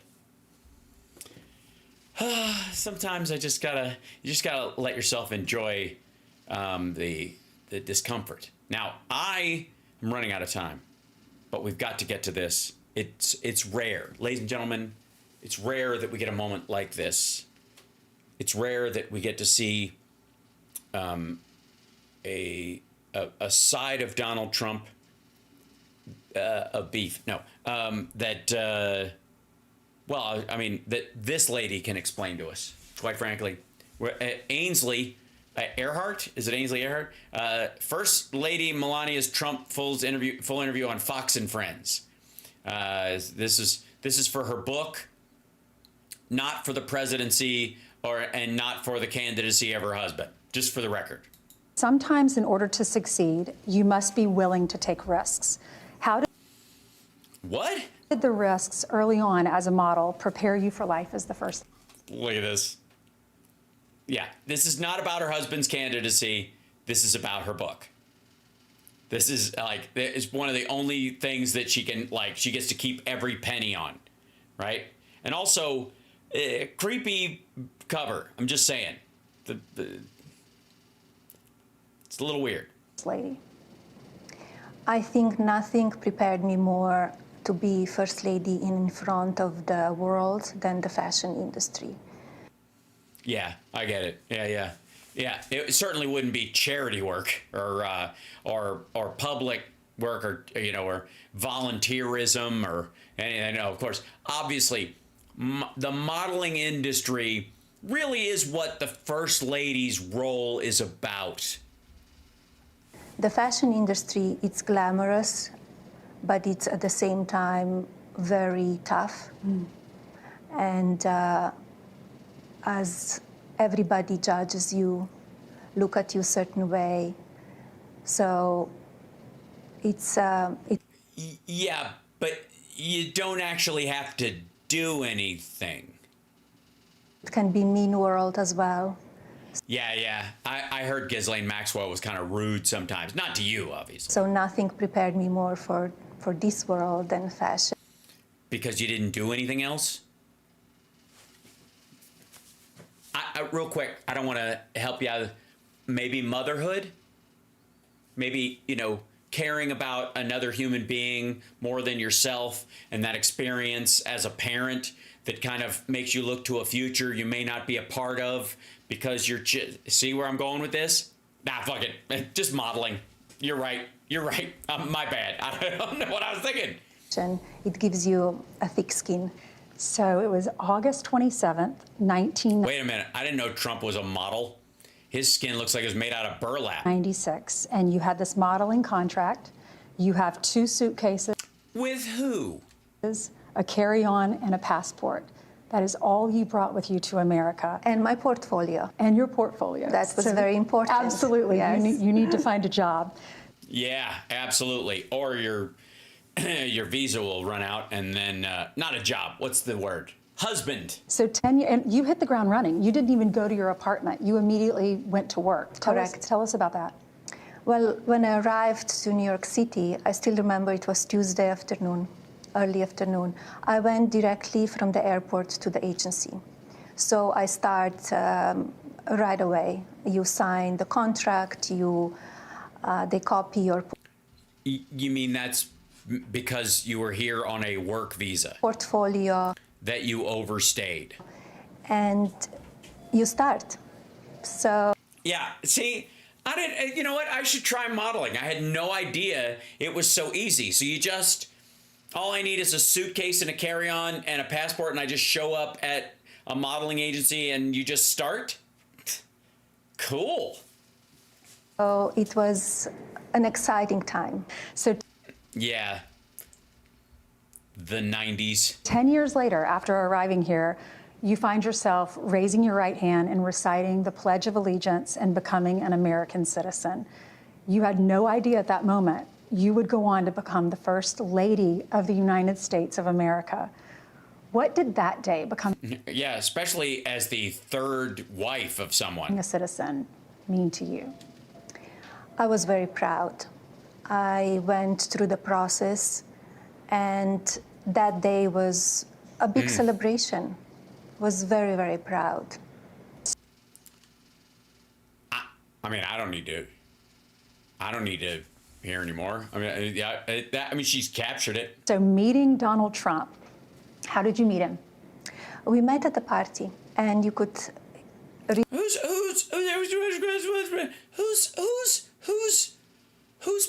party? Because it wasn't it John Casablancas or whatever his fucking name is, and Ghislaine Maxwell kind of organized the party, and Jeffrey Epstein was there, and Read the whole chapter in the book. Yes, you were at the Kit Kat Club, and Yes. there was that moment of connection, and then you refused to give him your number, and you asked for his number, and you went on a modeling shoot in the Caribbean, and while you're down there, you couldn't stop thinking about him, and so you came home, and you called him. What happened? We went to on the first date, if you could call it a date. I probably wouldn't. I'd call it. I mean, somewhere between oral surgery and an appendectomy. Because it was mixed with professionalism too. Correct, and I completely understand. Oh, sorry. He paid you to be on the date? There's a name for that. I can't remember. And now that I know him more, Yes. it was so him. And It is so him. I agree. liked in one way about it because I was the same, and I love the vision that he had and the connection that we had. So it was very special. You get him. Do you guys understand what any of that is? Have you ever heard a human relationship described that way before? Because I haven't. Car, and he drives you to Bedford. He didn't drive. And outside of the city, an hour outside of the city, and he wanted to show you a business or some property that he had. So he was combining business with taking you on a first date. And it was very nice because we were two of us alone in the car for hour and a half, and it's no other noise, no other people, because at that time he was already known and a celebrity. So it was really nice to be just two of us. Yes. Did you fall in love? In the back of the limo. It was a I'm hoping to. connection. It was a connection. Yes, it was literally a connection. Jeffrey Epstein and Ghislaine Maxwell made a connection between the two of them, and they came to an agreement. It's all so romantic. Jesus Christ, I'm surprised Nora Ephron hasn't made this into a movie yet. You said our chemistry was undeniable. Our connection felt natural. In private, he revealed himself as a gentleman, displaying tenderness and thoughtfulness. Did he? Displaying it. Yeah. Real quick.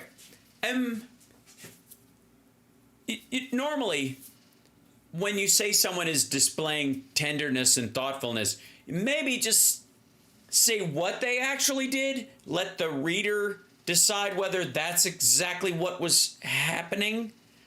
Or perhaps go, he did this little thing and describe that thing, and go, I recognized later, knowing him later, that this was part of it. This was his display of tenderness He ever say to you in those early stages, or even in that first car ride, I'm going to be president one day?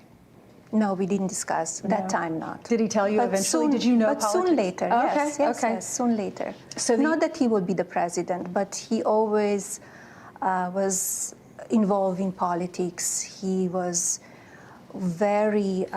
Yeah, he loved showing up for charities he didn't donate to, and loved glad-handing with politicians if he could give them the illusion that he might bribe them at some point.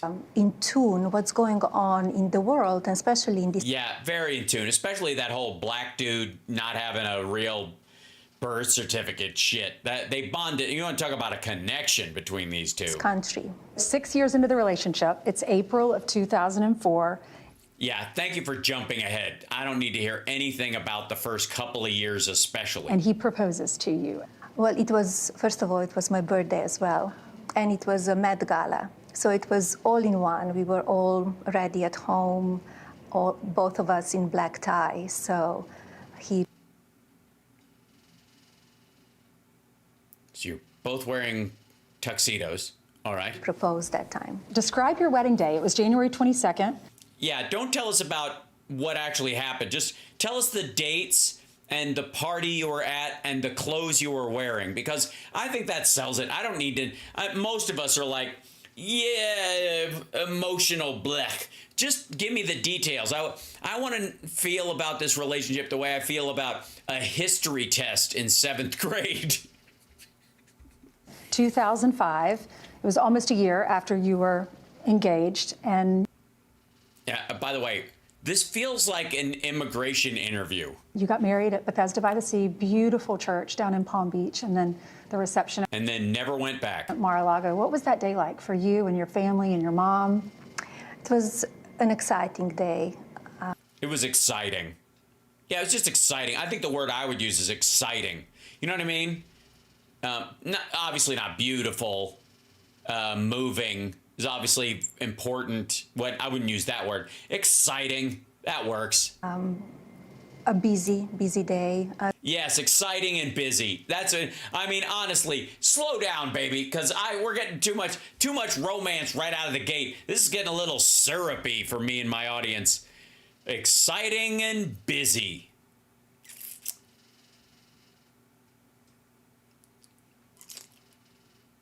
As every bride, you want to make sure everything goes smoothly.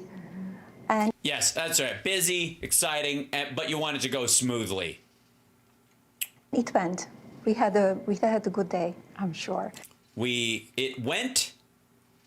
We had a good day. I think we went should have just, at some point, yeah, I'm glad you had time to pee. There was a touching story in the book about the baptism candle. Your mom... Yes, the touching story. Tell us the touching story. Oh, my God. The touching story about the baptism candle. Tell us about that. brought this over from Slovenia. It was the candle that was lit in the church when you were baptized. You lit it at your wedding, and then you lit it again when Barron was baptized. Yeah, cool. That's all right. Good. So did you use a lighter or a match? And was Donald involved in any of this candle nonsense? And you still have it, I assume. I still have it. Really? You didn't throw it out right afterwards after it made the trip across the sea? You still have it? Good. Okay. Is there a picture of it somewhere? Cool. I just want to establish the facts, ma'am. Because think of this not so much as an autobiography as more of an alibi that you'll use in court later when you avoid going down with the ship that is your husband's business and personal life. Interesting. I was baptized on Donald's birthday. Really? June 14. Wow. The dates connects. Yes. That is good. Yeah, so look at that. And the irony of it, that's what I'm struck by. You were baptized on his birthday, and he's never been baptized because he thinks it's a bunch of shit. But then he's tricked other people who've gotten baptized into thinking he gives a fuck. And that was the day that you were. It's amazing. So my mother, she thought about it, and she brought it here to the United States. Oh, wow. So she thought about it? Wow. And she brought it here. And then you lit it twice. Did you guys hold the thing together with you? No? No, you told her not to ask you that because it didn't happen. Okay. And you say in the book about becoming a mother, you said, I stepped back from public life, no longer wanted the glamorous photo shoots and the jet-setting lifestyle. Really bad time to cut to a glamour shot of you and your kid. I'm just saying, there are a lot of fucked up pictures of her and Barron. It's not a good time to go to them. I would stay with the 2-shot. And my career took a back seat. Was that a hard change for you? It was not. No, why? Because most supermodels don't continue modeling after they've had a child because of the nature of being a model. Because I had a different And your husband was out playing golf and fucking porn stars? purpose in life. Best day of your life when they put the baby in your arms? Something changes. Yes. Yeah. Something changes. You're like, your hands are empty and now they are full of crying poop machine also for having, so something changes that, you're holding and then you're not. Something changes. There's a picture in the book, and you're working at the desk, and you have Barron in one of those small little motorized cars. His children's books are all over the floor. You have your papers all over the desk. And Yeah, we saw the shot. I got to say, it looks posed, but sure. I looked at that picture and I said, this is a working mom's life. We can all... Yeah, except she didn't work. I'm just saying, she didn't actually work. She didn't have a job. She just told you her career took a backseat. It wasn't a working mom. She was just a mom sitting behind a desk for no fucking reason. You notice she's not sitting on the floor with him. It didn't jump to a picture of her we've seen a professional picture of her, and then honestly, this is the picture. What are you doing? What are you working on? What's the work? Will you picking out more like gaudy gold spray painted furniture for the fucking house? His children's books are all over the floor. You have your papers all over the desk. Yeah, your papers. And I looked at that picture and I said, this is a working mom's life. Except it isn't. We can all relate to this. Everything's chaotic, everything's hectic, but it's so much fun, and everyone tells us to enjoy those moments because they're fleeting, and your kids grow up, and it just flies. Yeah, excuse me, miss, she has no idea what the fuck you're talking about. By. When you look at that picture, what was happening in that moment? Yeah, and if you need, I can say what you were thinking again, and you can just repeat what I said, if that helps. Because I was given, the description that they wanted to push you in that direction. Your publicist gave me a list of things like set her up to make her sound like a caring, busy mom, and we'll show that picture and you can talk about it and just let her know what she's supposed to say. When I see it, that was the time that I did QVC collection, my jewelry Which and sold out in timepieces. 45 minutes. It did, yes, was very successful. So I was doing all at the same time. Working, playing with Barron. He has his own time with, his car and his books, and we talking. So I think it's He has his own time with his car and his books, and we're talking. very important that we show our children that we are working too, to give them an example how life is. Even if it's pretend work. That they see us, that we are productive, that we have an ideas, that ideas comes to life. And that's how I was showing to Barron. And did you... Yeah, that's how you were showing to Barron. Donald Trump, did you ever talk about having more children? Did you want a larger family? I was always perfectly fine with one. And Donald was encouraging to have more. And I said, Is that the same? Is that the other Melania? I'm completely fine with one because it's very busy life, and I know how busy he is. And busy. Why is that word keep? By the way, there's a difference between work and busyness, right? You're just flitting around, filling your time with a bunch of bullshit is busy. Raising a child is not busy work. It is your life. Like, I gotta say, like, I've always had this fucking chip on my shoulder about this whole idea. It's like, the hardest job in the world is being a mother. It's not a fucking job. It's your life. Right? It's not a job. Is it work? Yes. In that it's challenging, but it's not work. It's not the words are not, synonymous in their meaning. And just saying busy sounds like, well, you do this shit until they grow up enough to fucking go to the bathroom themselves. I'm in charge of everything, so that's why it's just perfect. So Donald was on Brian Kilmeade's show last weekend, and Brian was asking you he was about your relationship, and he said, Brian, she really, really does love me. So what do you love most about your husband? So you're just gonna take his word for it. You're not gonna go, do you love him? His humor, his personality, his kindness, his... Oh, I see. We're just not even going anywhere near a real answer. He's very special. He's very special. Have these people met? His positivity. His positivity. We are a nation in decline, and I'm positive about that. His energy, it's unbelievable.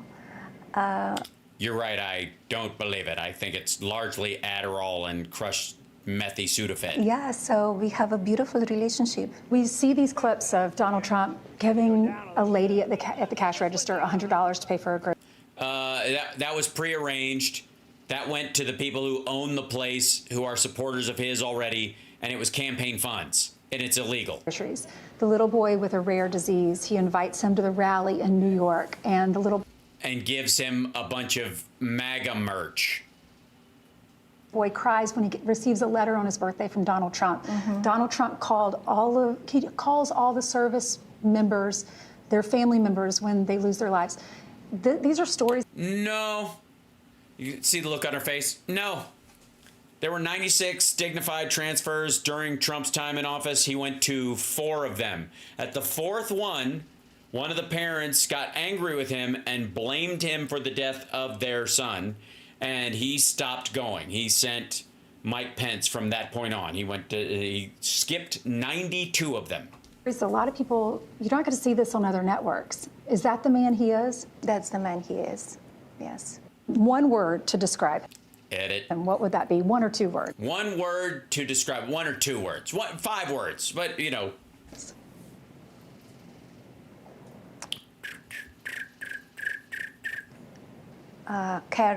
Caring especially for this country.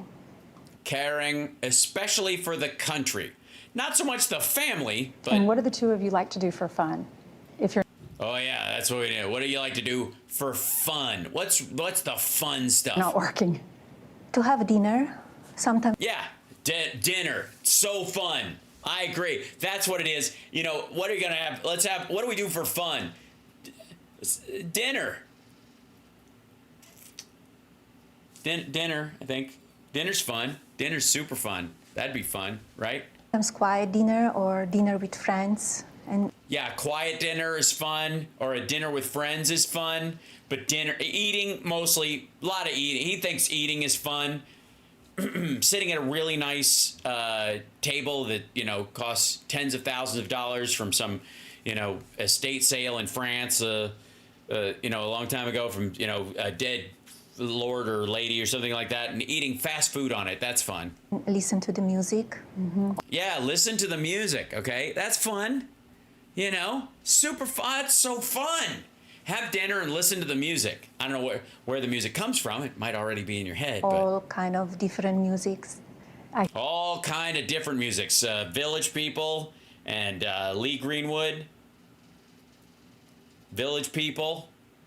And then a big playlist of artists who can't stand him, but he listens to their music and totally misses the point of the lyrics. I hear he likes to be the DJ. He likes to be the DJ, and it's very So you're saying he likes to be the DJ?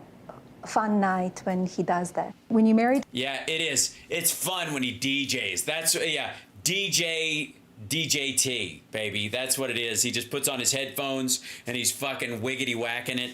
Donald Trump, he already had 4 children, and you talk about that in the book, and it would seem so fun to have just so much life and children.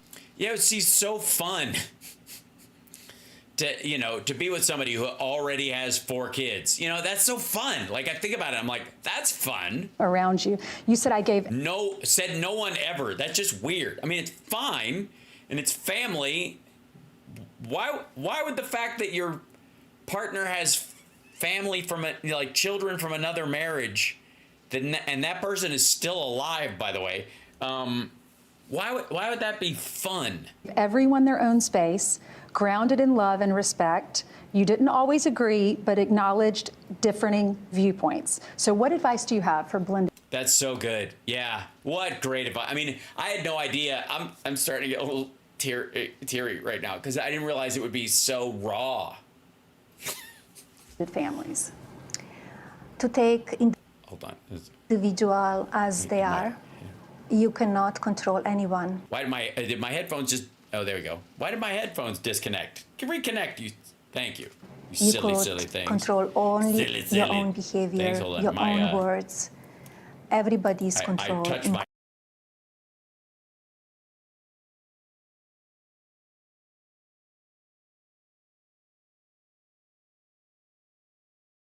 And go. I'm not even in control of my child.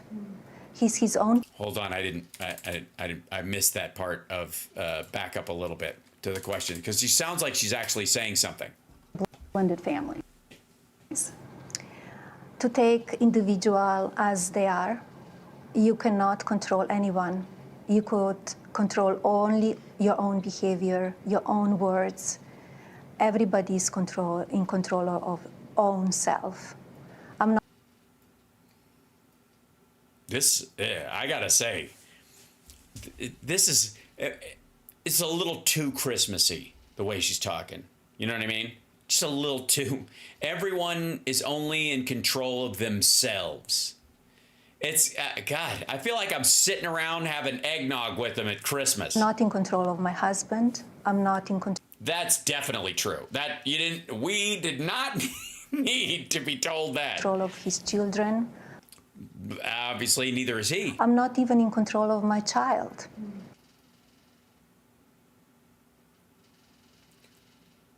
Well, I mean, up to the point they're 18, I think there's at least some level of. He's his own person. Yeah, but also a child. So therefore, you are responsible for having control of your children to some degree. It doesn't mean you have to be controlling. That's not this. Oh dear. And we all have yes and no's, and we are all individual. I agree. That part, you know, normally, you know, I would disagree with most of what she's saying. But we all have yeses and nos, and we're all individuals. I'm not. Shh. Once you lead your life with respect and love, that's all what it matters. Baron. Yep. Now he's so. Yeah, if you live it with love and respect, that's all that matters. That and sort of, if he fucks around with a porn star and maybe pays for an abortion or two, you get over it. You know, like a school shooting. Handsome, and we've enjoyed watching him grow up. I'm very proud of you for keeping his life private. I think that's important. Baron's now in college. What was that like for you? What's advice? What advice can you give all of us who are a little nervous about that day because we just love our children so much? What's it like? Well, getting a scholarship really helps pay for it. And I think it's important that they have a job, perhaps, you know, something that matters to them. And I'm fucking with you. Like being an empty nester. I could not say I'm an empty nester. I don't feel that way. I raised Baron as our own person and gave him his own yes and no's. I respect. Okay, I am cutting her a little bit of slack for English being her second language, or maybe her third, but that's not a thing. Like that, it was his decision to come here, that he wants to be in New York, and Right, but he's an adult now. Study in New York and live in his home, and I respect that. And he's Sorry, to stay home while he goes to school? He's an incredible young man. I'm very proud of what he Have you met him? grew up to. His strength, his intelligence, his knowledge, his kindness. Other words? It's admirable. And His shoes, his choice in jackets, his enjoyment of orange juice, and also his ability to use a napkin and not chew with his mouth open. he's enjoying his college days. Good, good. That's important. That's good. Yeah, I was worried about that. So he is. He's enjoying. It's good. It's good. It's good. He's enjoying his college days. Okay. I hope he will have a great experience. Yeah, it's a little weird for a parent to think that, but sure. Because his life is very different than any other 18, 19-year-old child. I think like maybe Prince Harry might have a thing or two to say about that, or perhaps the Obama's kids, maybe even Hunter Biden. You know what I mean? Moved to tears in your book when I read about the loss of your mother, and you said this about her loss. There is an unparalleled sorrow in losing a mother, a profound heartache that shatters the spirit into fragments.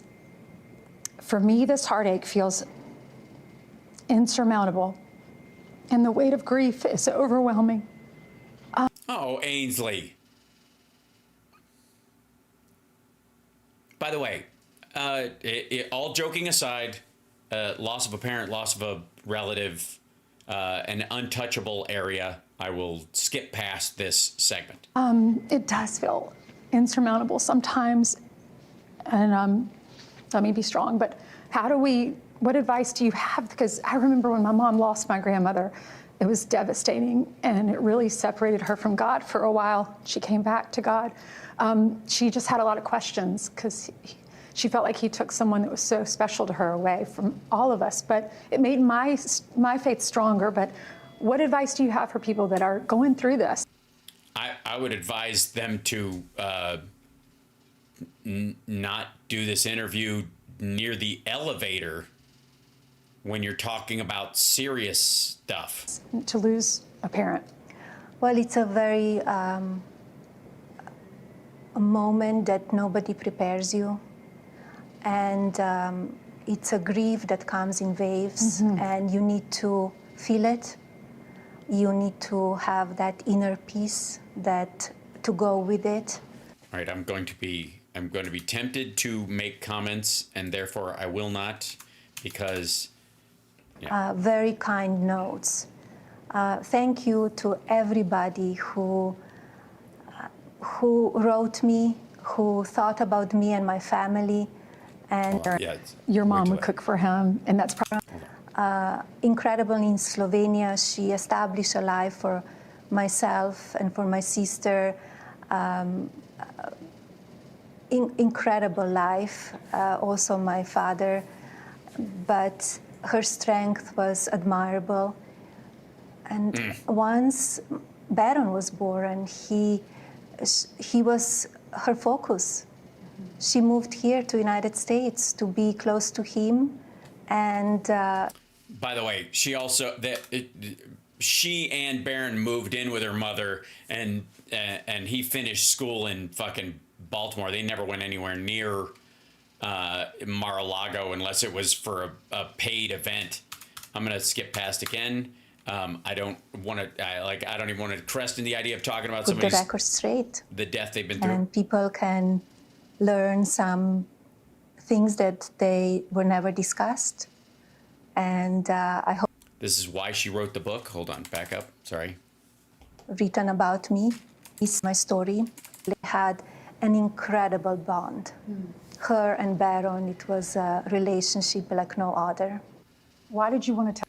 Okay, here's the edit. So they just left out. They gave Ainsley a chance to clean herself up. And again, in all seriousness, when someone loses someone, I don't care if I disagree with them politically or they're just kind of even in general a shitty person. You give that person space for that experience, if that's cool with you guys. Just how I choose to live. I'm not judging you if you go someplace. Tell your story in this book. I believe that it was the time The children are our future and fuck the Christmas. that I tell my story and the truth. It is a lot of misinformation and falsehoods written about me. Yeah. Well, not so much about you, about the 3 women who pretend to be you at social events when you don't feel like going. And I want to put the record straight. Great. So dates and times and receipts and stuff, so we know it was actually you and not a body double. That's going to be important. And people can learn some things that they were never discussed. And I hope they enjoy the book. How did you feel about Donald Trump running again? I support him. I know how passionate he is to And it keeps him away. make America great again. We saw you backstage at the RNC. Do you want to talk about why you decided not to come out on stage and give a speech like you did? Yeah, do you want to... Why? It's his time, really. You know what I mean? A woman shouldn't invade on the man's work. In 2016? It was my decision. I think was Yeah, we know. She just established that as the reality. It was the why it was your decision is the thing. just the time. I think was the right time. In days before, I wrote a beautiful letter to America. Yes. Yeah, you did. I got to say, I've written a lot of letters in my life. I've never described any of my own letters as beautiful, but I'm going to start. By the way, you're watching Hal Sparks Megaworldwide, the greatest live stream in the history of live streams. I'm Hal Sparks, who can Hal Sparks like nobody else can Hal Sparks. And this is my beautiful live stream. I don't know if you know this, but I'm making right now, and also will make and have made a beautiful live stream for you today. Is okay? Yes, wonderful. And I think in one way that letter was my speech. The raid on... Yeah, you didn't need to make a speech. I mean, a letter's fine, really. You know, they get it. They get it. Mar-a-Lago. The house manager texts you and says the FBI is outside the house. They had access to my... And you went, house, fuck off. My bedroom, closets, office, and rummaged through my personal items. Even searched Barron's room, you say. So how invasive was that? Did it make you angry? How did you feel? Yeah. Were you angry at Trump for putting you in that situation? It made me angry, yes. Invasion of privacy and the way it was done. Yeah, I thought it was a bad form to have them have Stormy Daniels actually come in and do the rummaging. I was really surprised. And you told your house manager, just leave it, don't touch anything, don't put it back. You wanted to see it for your own eyes, with your own eyes. What did it look like when you walked back in your house that had been raided? I saw unpleasant stuff that nobody wants to see it. You mean stuff that Trump had hidden in your drawers? And you get angry because, nobody should be putting up with that kind of stuff. Yeah, so you're going to divorce him because he's the one who got you, in a situation where the FBI had to raid your home, and it's not really even a home. Has he explained why you don't have a house? Some person, I don't even know who or how many people, they went through my stuff. So yeah, through your stuff. Fuck me. Through your stuff. Assassination attempts, the first one is in Butler, Pennsylvania. And oh, dear God. You write about watching on the this. assassination attempt on TV. You watched the assassination attempt on TV. I'm guessing a replay. And you started working and you were distracted, so you pushed pause. I think your chief of staff maybe called you and said, he's okay, but there's been a shooting. Oh, so sorry. she was watching, allegedly, she was watching the speech because they're magic, and she had paused it and didn't see the assassination attempt until they told her, and she unpaused it. Maybe she paused it right at that moment, right as it was about to be shot. How is that? It's funny because only someone involved would have that kind of timing, I think. What happened next? I ran to the TV and I rewound it and I watched it. I was only a few minutes behind, and something, I guess. So you rewound it to something that was in the future. Mm-hmm. So you watched it several times. Wasn't because you had like a prurient joy in watching it at all or anything. It seems a little over me, so I didn't really see live, but maybe, 3 minutes, few minutes later. But when I saw it, it was only, nobody really knew yet, right? Because when you see him on the floor and... No, you knew. They told you he was fine. You watched, he had already, by the time you saw the television, he had already been removed and they knew he was okay.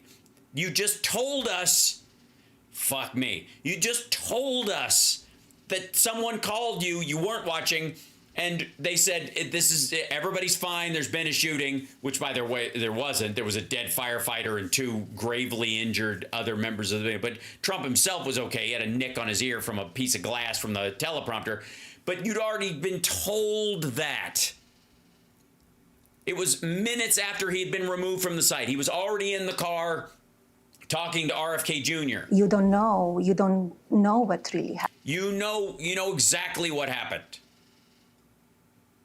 You got a call from people who were there. Happened. So you called him and he didn't answer his phone. No, he's busy talking to RFK Jr. for 3 hours. And you called Secret Service. And what did they say? First, the Secret Service was not available too because they were with him, right? And then after that, I got the Secret Service on the phone and they said that he's okay. We are. So he didn't have them call you right away? Because he knew it would be on TV. He didn't go, call my wife, call my son, call my other kids, let them know I'm okay, let them know that, no injuries, no major injuries, so I don't want them to worry for a second. That never occurred to him till later. So the Secret Service you had to think that up, and then, okay. On the way to the hospital, he will be okay. And were you able to talk to him on the phone eventually? Yes, I did. And then your son rushes into the room. Yes. And he had been told, your son is in college, I understand, but he's still your child. This is his father. How we think difficult was that to have that conversation? Very difficult. Very about whether or not it's really his father or difficult. He was outside playing sport. Yeah, that's what Yeah. I mean, you know how when you're in those situations, like everything freezes and all the details just get seared into your memory, and you're like, I remember where I was exactly. He was outside playing sport, alone, but also with people. And he rushed in. Yeah, well, as you do when you're playing sport. And was very, very difficult. Why are you smiling? And then a few weeks later, there's another attempt on your husband's life at your golf course.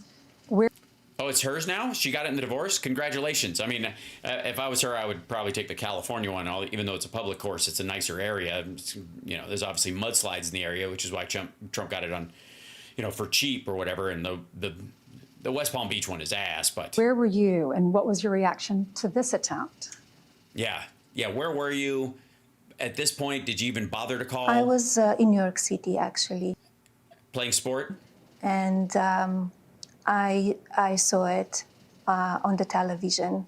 And as soon as I saw it on television, I called again. And he was okay because Secret Service were great. The guys that they were with him, they were fantastic. And I think both of the events, they were really miracles. No, I gotta say, the second one, they were 2 holes ahead of him because that's what they're supposed to fucking do. Not a miracle, just them doing the legit job. I mean, it's a miracle that this asshole thinks people will be impressed by that golf course. Maybe that's what it is. But the first one was, I would leave miracle out of it because somebody died and 2 other people were gravely injured and it will change the course of their lives. So I would just leave the word fucking miracle out of your mouth because it's creepy. If you really think about it, I did think about it. I'm thinking about it right now. All of us are thinking about it. It's not a miracle. July 13 was a miracle. No, it wasn't.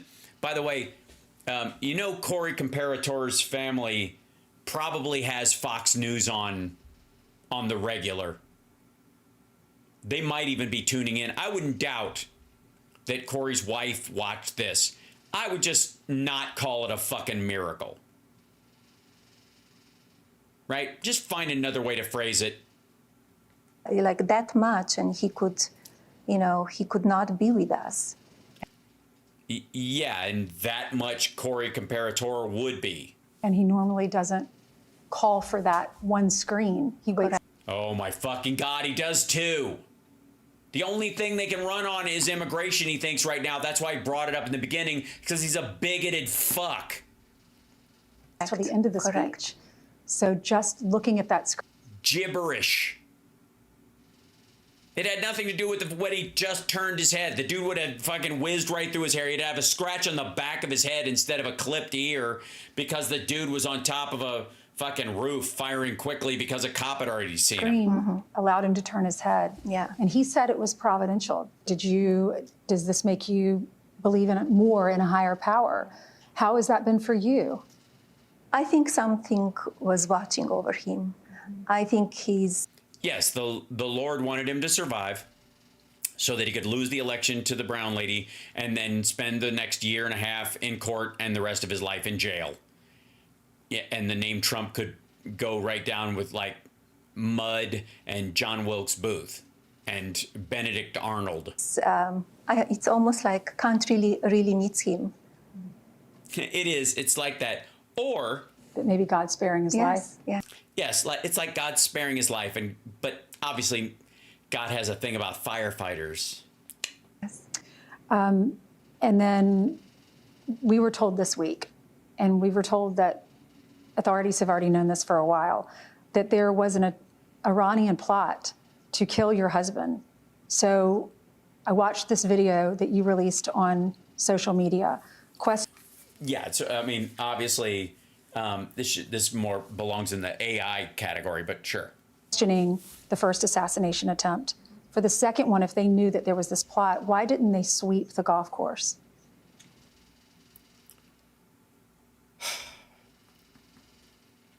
Dude, does she want me to actually say it? Does she want me to get mad? Is that why she's saying this? Is why she's asking this question? And go, because he didn't inform the Secret Service that he was going down there. He just flippantly decided, I'm going to go golfing, fuck you. And he just decided to leave so they didn't have time to do it because he just doesn't care. He can't plan things because he's an egomaniacal dipshit. Maybe that's why. And even then, the Secret Service stays 2 holes ahead of him so they can scan the area. And that's exactly why they were able to see the guy and run him off. You know, it's interesting. It is. It's interesting. How quiet and everything became, all of Yeah, so it's interesting how quiet. The mainstream media. There were a few days reporting about July 13 event, and everything then became quiet. So not so much. There was a whole big RNC, DNC thing, and your husband picked his running mate who turned out to be a complete fucking disaster. And then Biden stepped down and Kamala Harris became the top of the ticket, and then she picked somebody. It's been what's the word? Busy. I had a lot of questions. What's going on? That's a good question. You should ask someone that. I mean, do you know anybody in the Secret Service? Because I could probably dig up a phone number for you. This is not normal. And yes, I agree, but it does involve your husband. So, and is it really shocking that all this egregious violence goes against my husband? I mean, I'm sure women feel the same way about his hands and his gropiness coming from him. You know what I mean? Like, especially. Is it weird that all this violence is coming from him towards women? Is my point. That we hear the leaders from the opposition party and mainstream media branding him as a threat to democracy. Yeah, but that's because he led an insurrection, a failed one. Don't get me wrong, it wasn't a real insurrection. It was a shitty, cartoonishly bad version of one, but still, nonetheless, a failed insurrection, kind of like, you know, a failed casino is still a casino technically. Calling him vile names, they only fueling a toxic atmosphere. Oh yeah? So Trump shouldn't call Kamala Harris a communist, fascist, Marxist, threat to democracy, and yeah. And giving power all of these people that they want to do harm to him. Giving power to all these people who want to do harm to him. She doesn't, maybe she doesn't know. You do realize that these two people both, one of them was gonna vote for your husband and the other one had already. It needs to stop.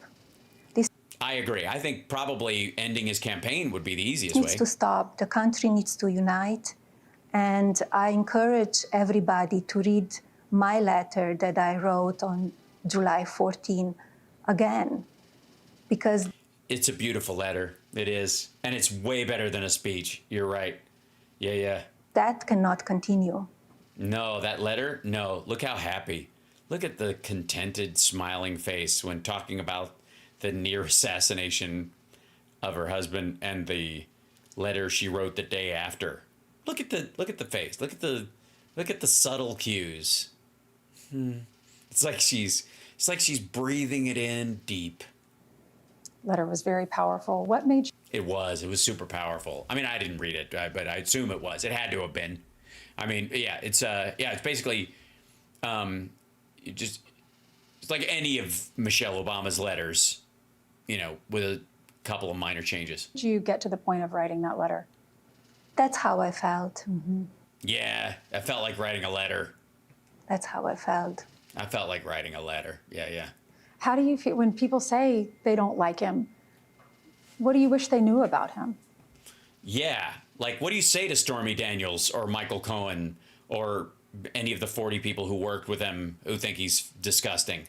What do you want them to know? What could flip that in their mind? What could take a Hal Spark, somebody who thinks he's a shitheel and a adjudicated rapist and grotesquely incompetent and a terrible businessman and basically turned his dad's, actual real estate empire into a branding exercise, which is and then drove the brand into the fucking ground and has been a lifelong loser? What would you say to somebody like me that would change my mind? You know him. That he is really a family man.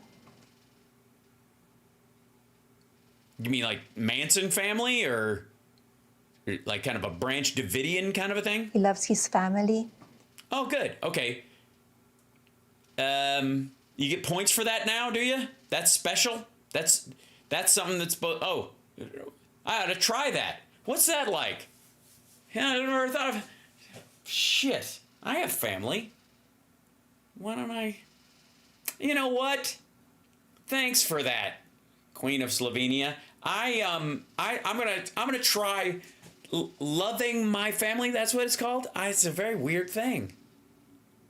And in what way? I mean, we're not talking about like when he puts his hands on Melania or on Ivanka's ass, right? We're not talking about that, right? He loves this country.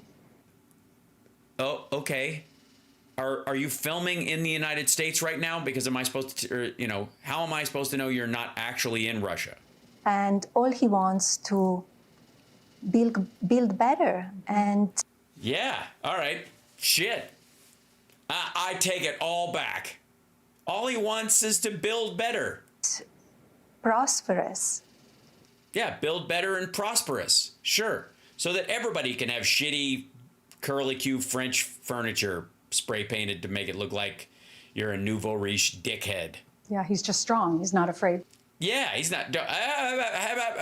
Hold on there, Ainsley.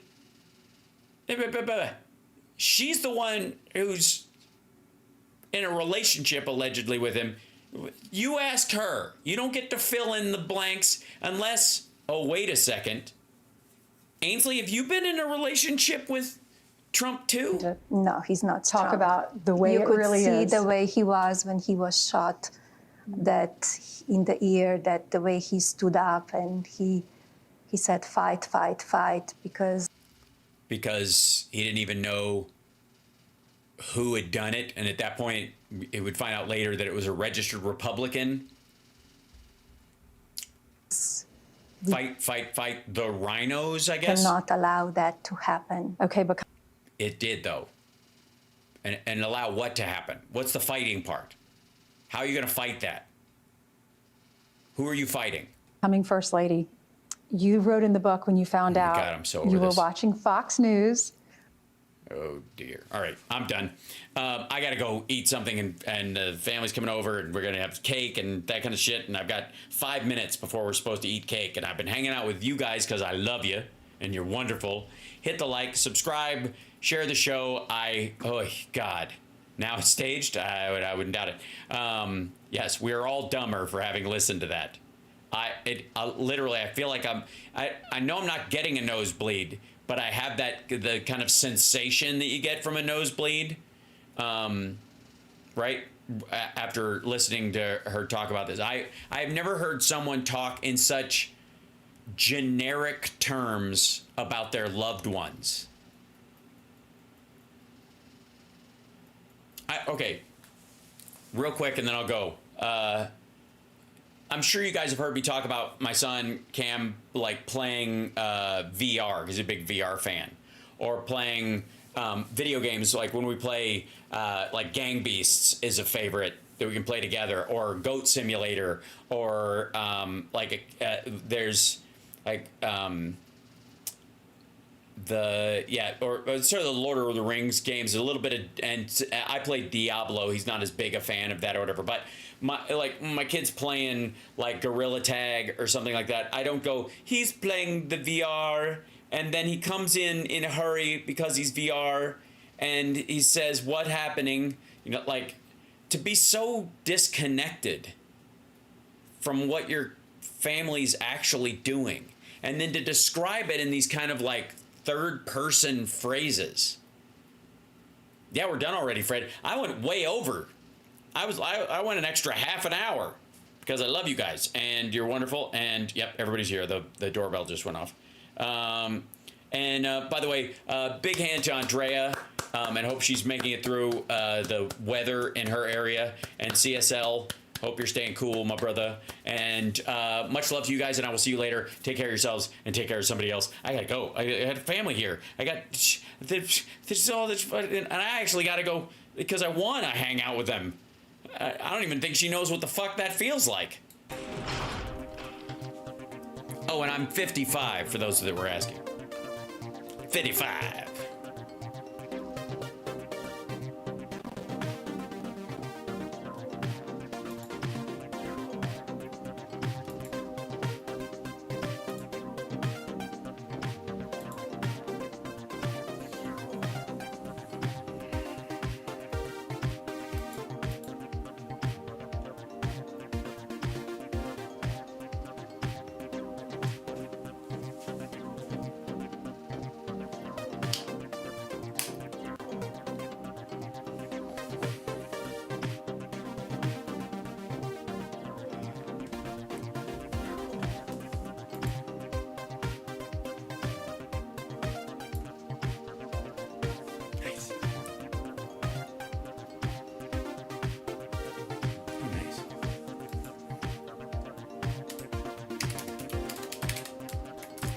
Tomorrow on the show, Rob Glenn is going to be with us for Friday Eye, and Dr. Jack Brown, so I can ask him all kinds of questions about body language from Trump lately and his weird butthole mouth thing.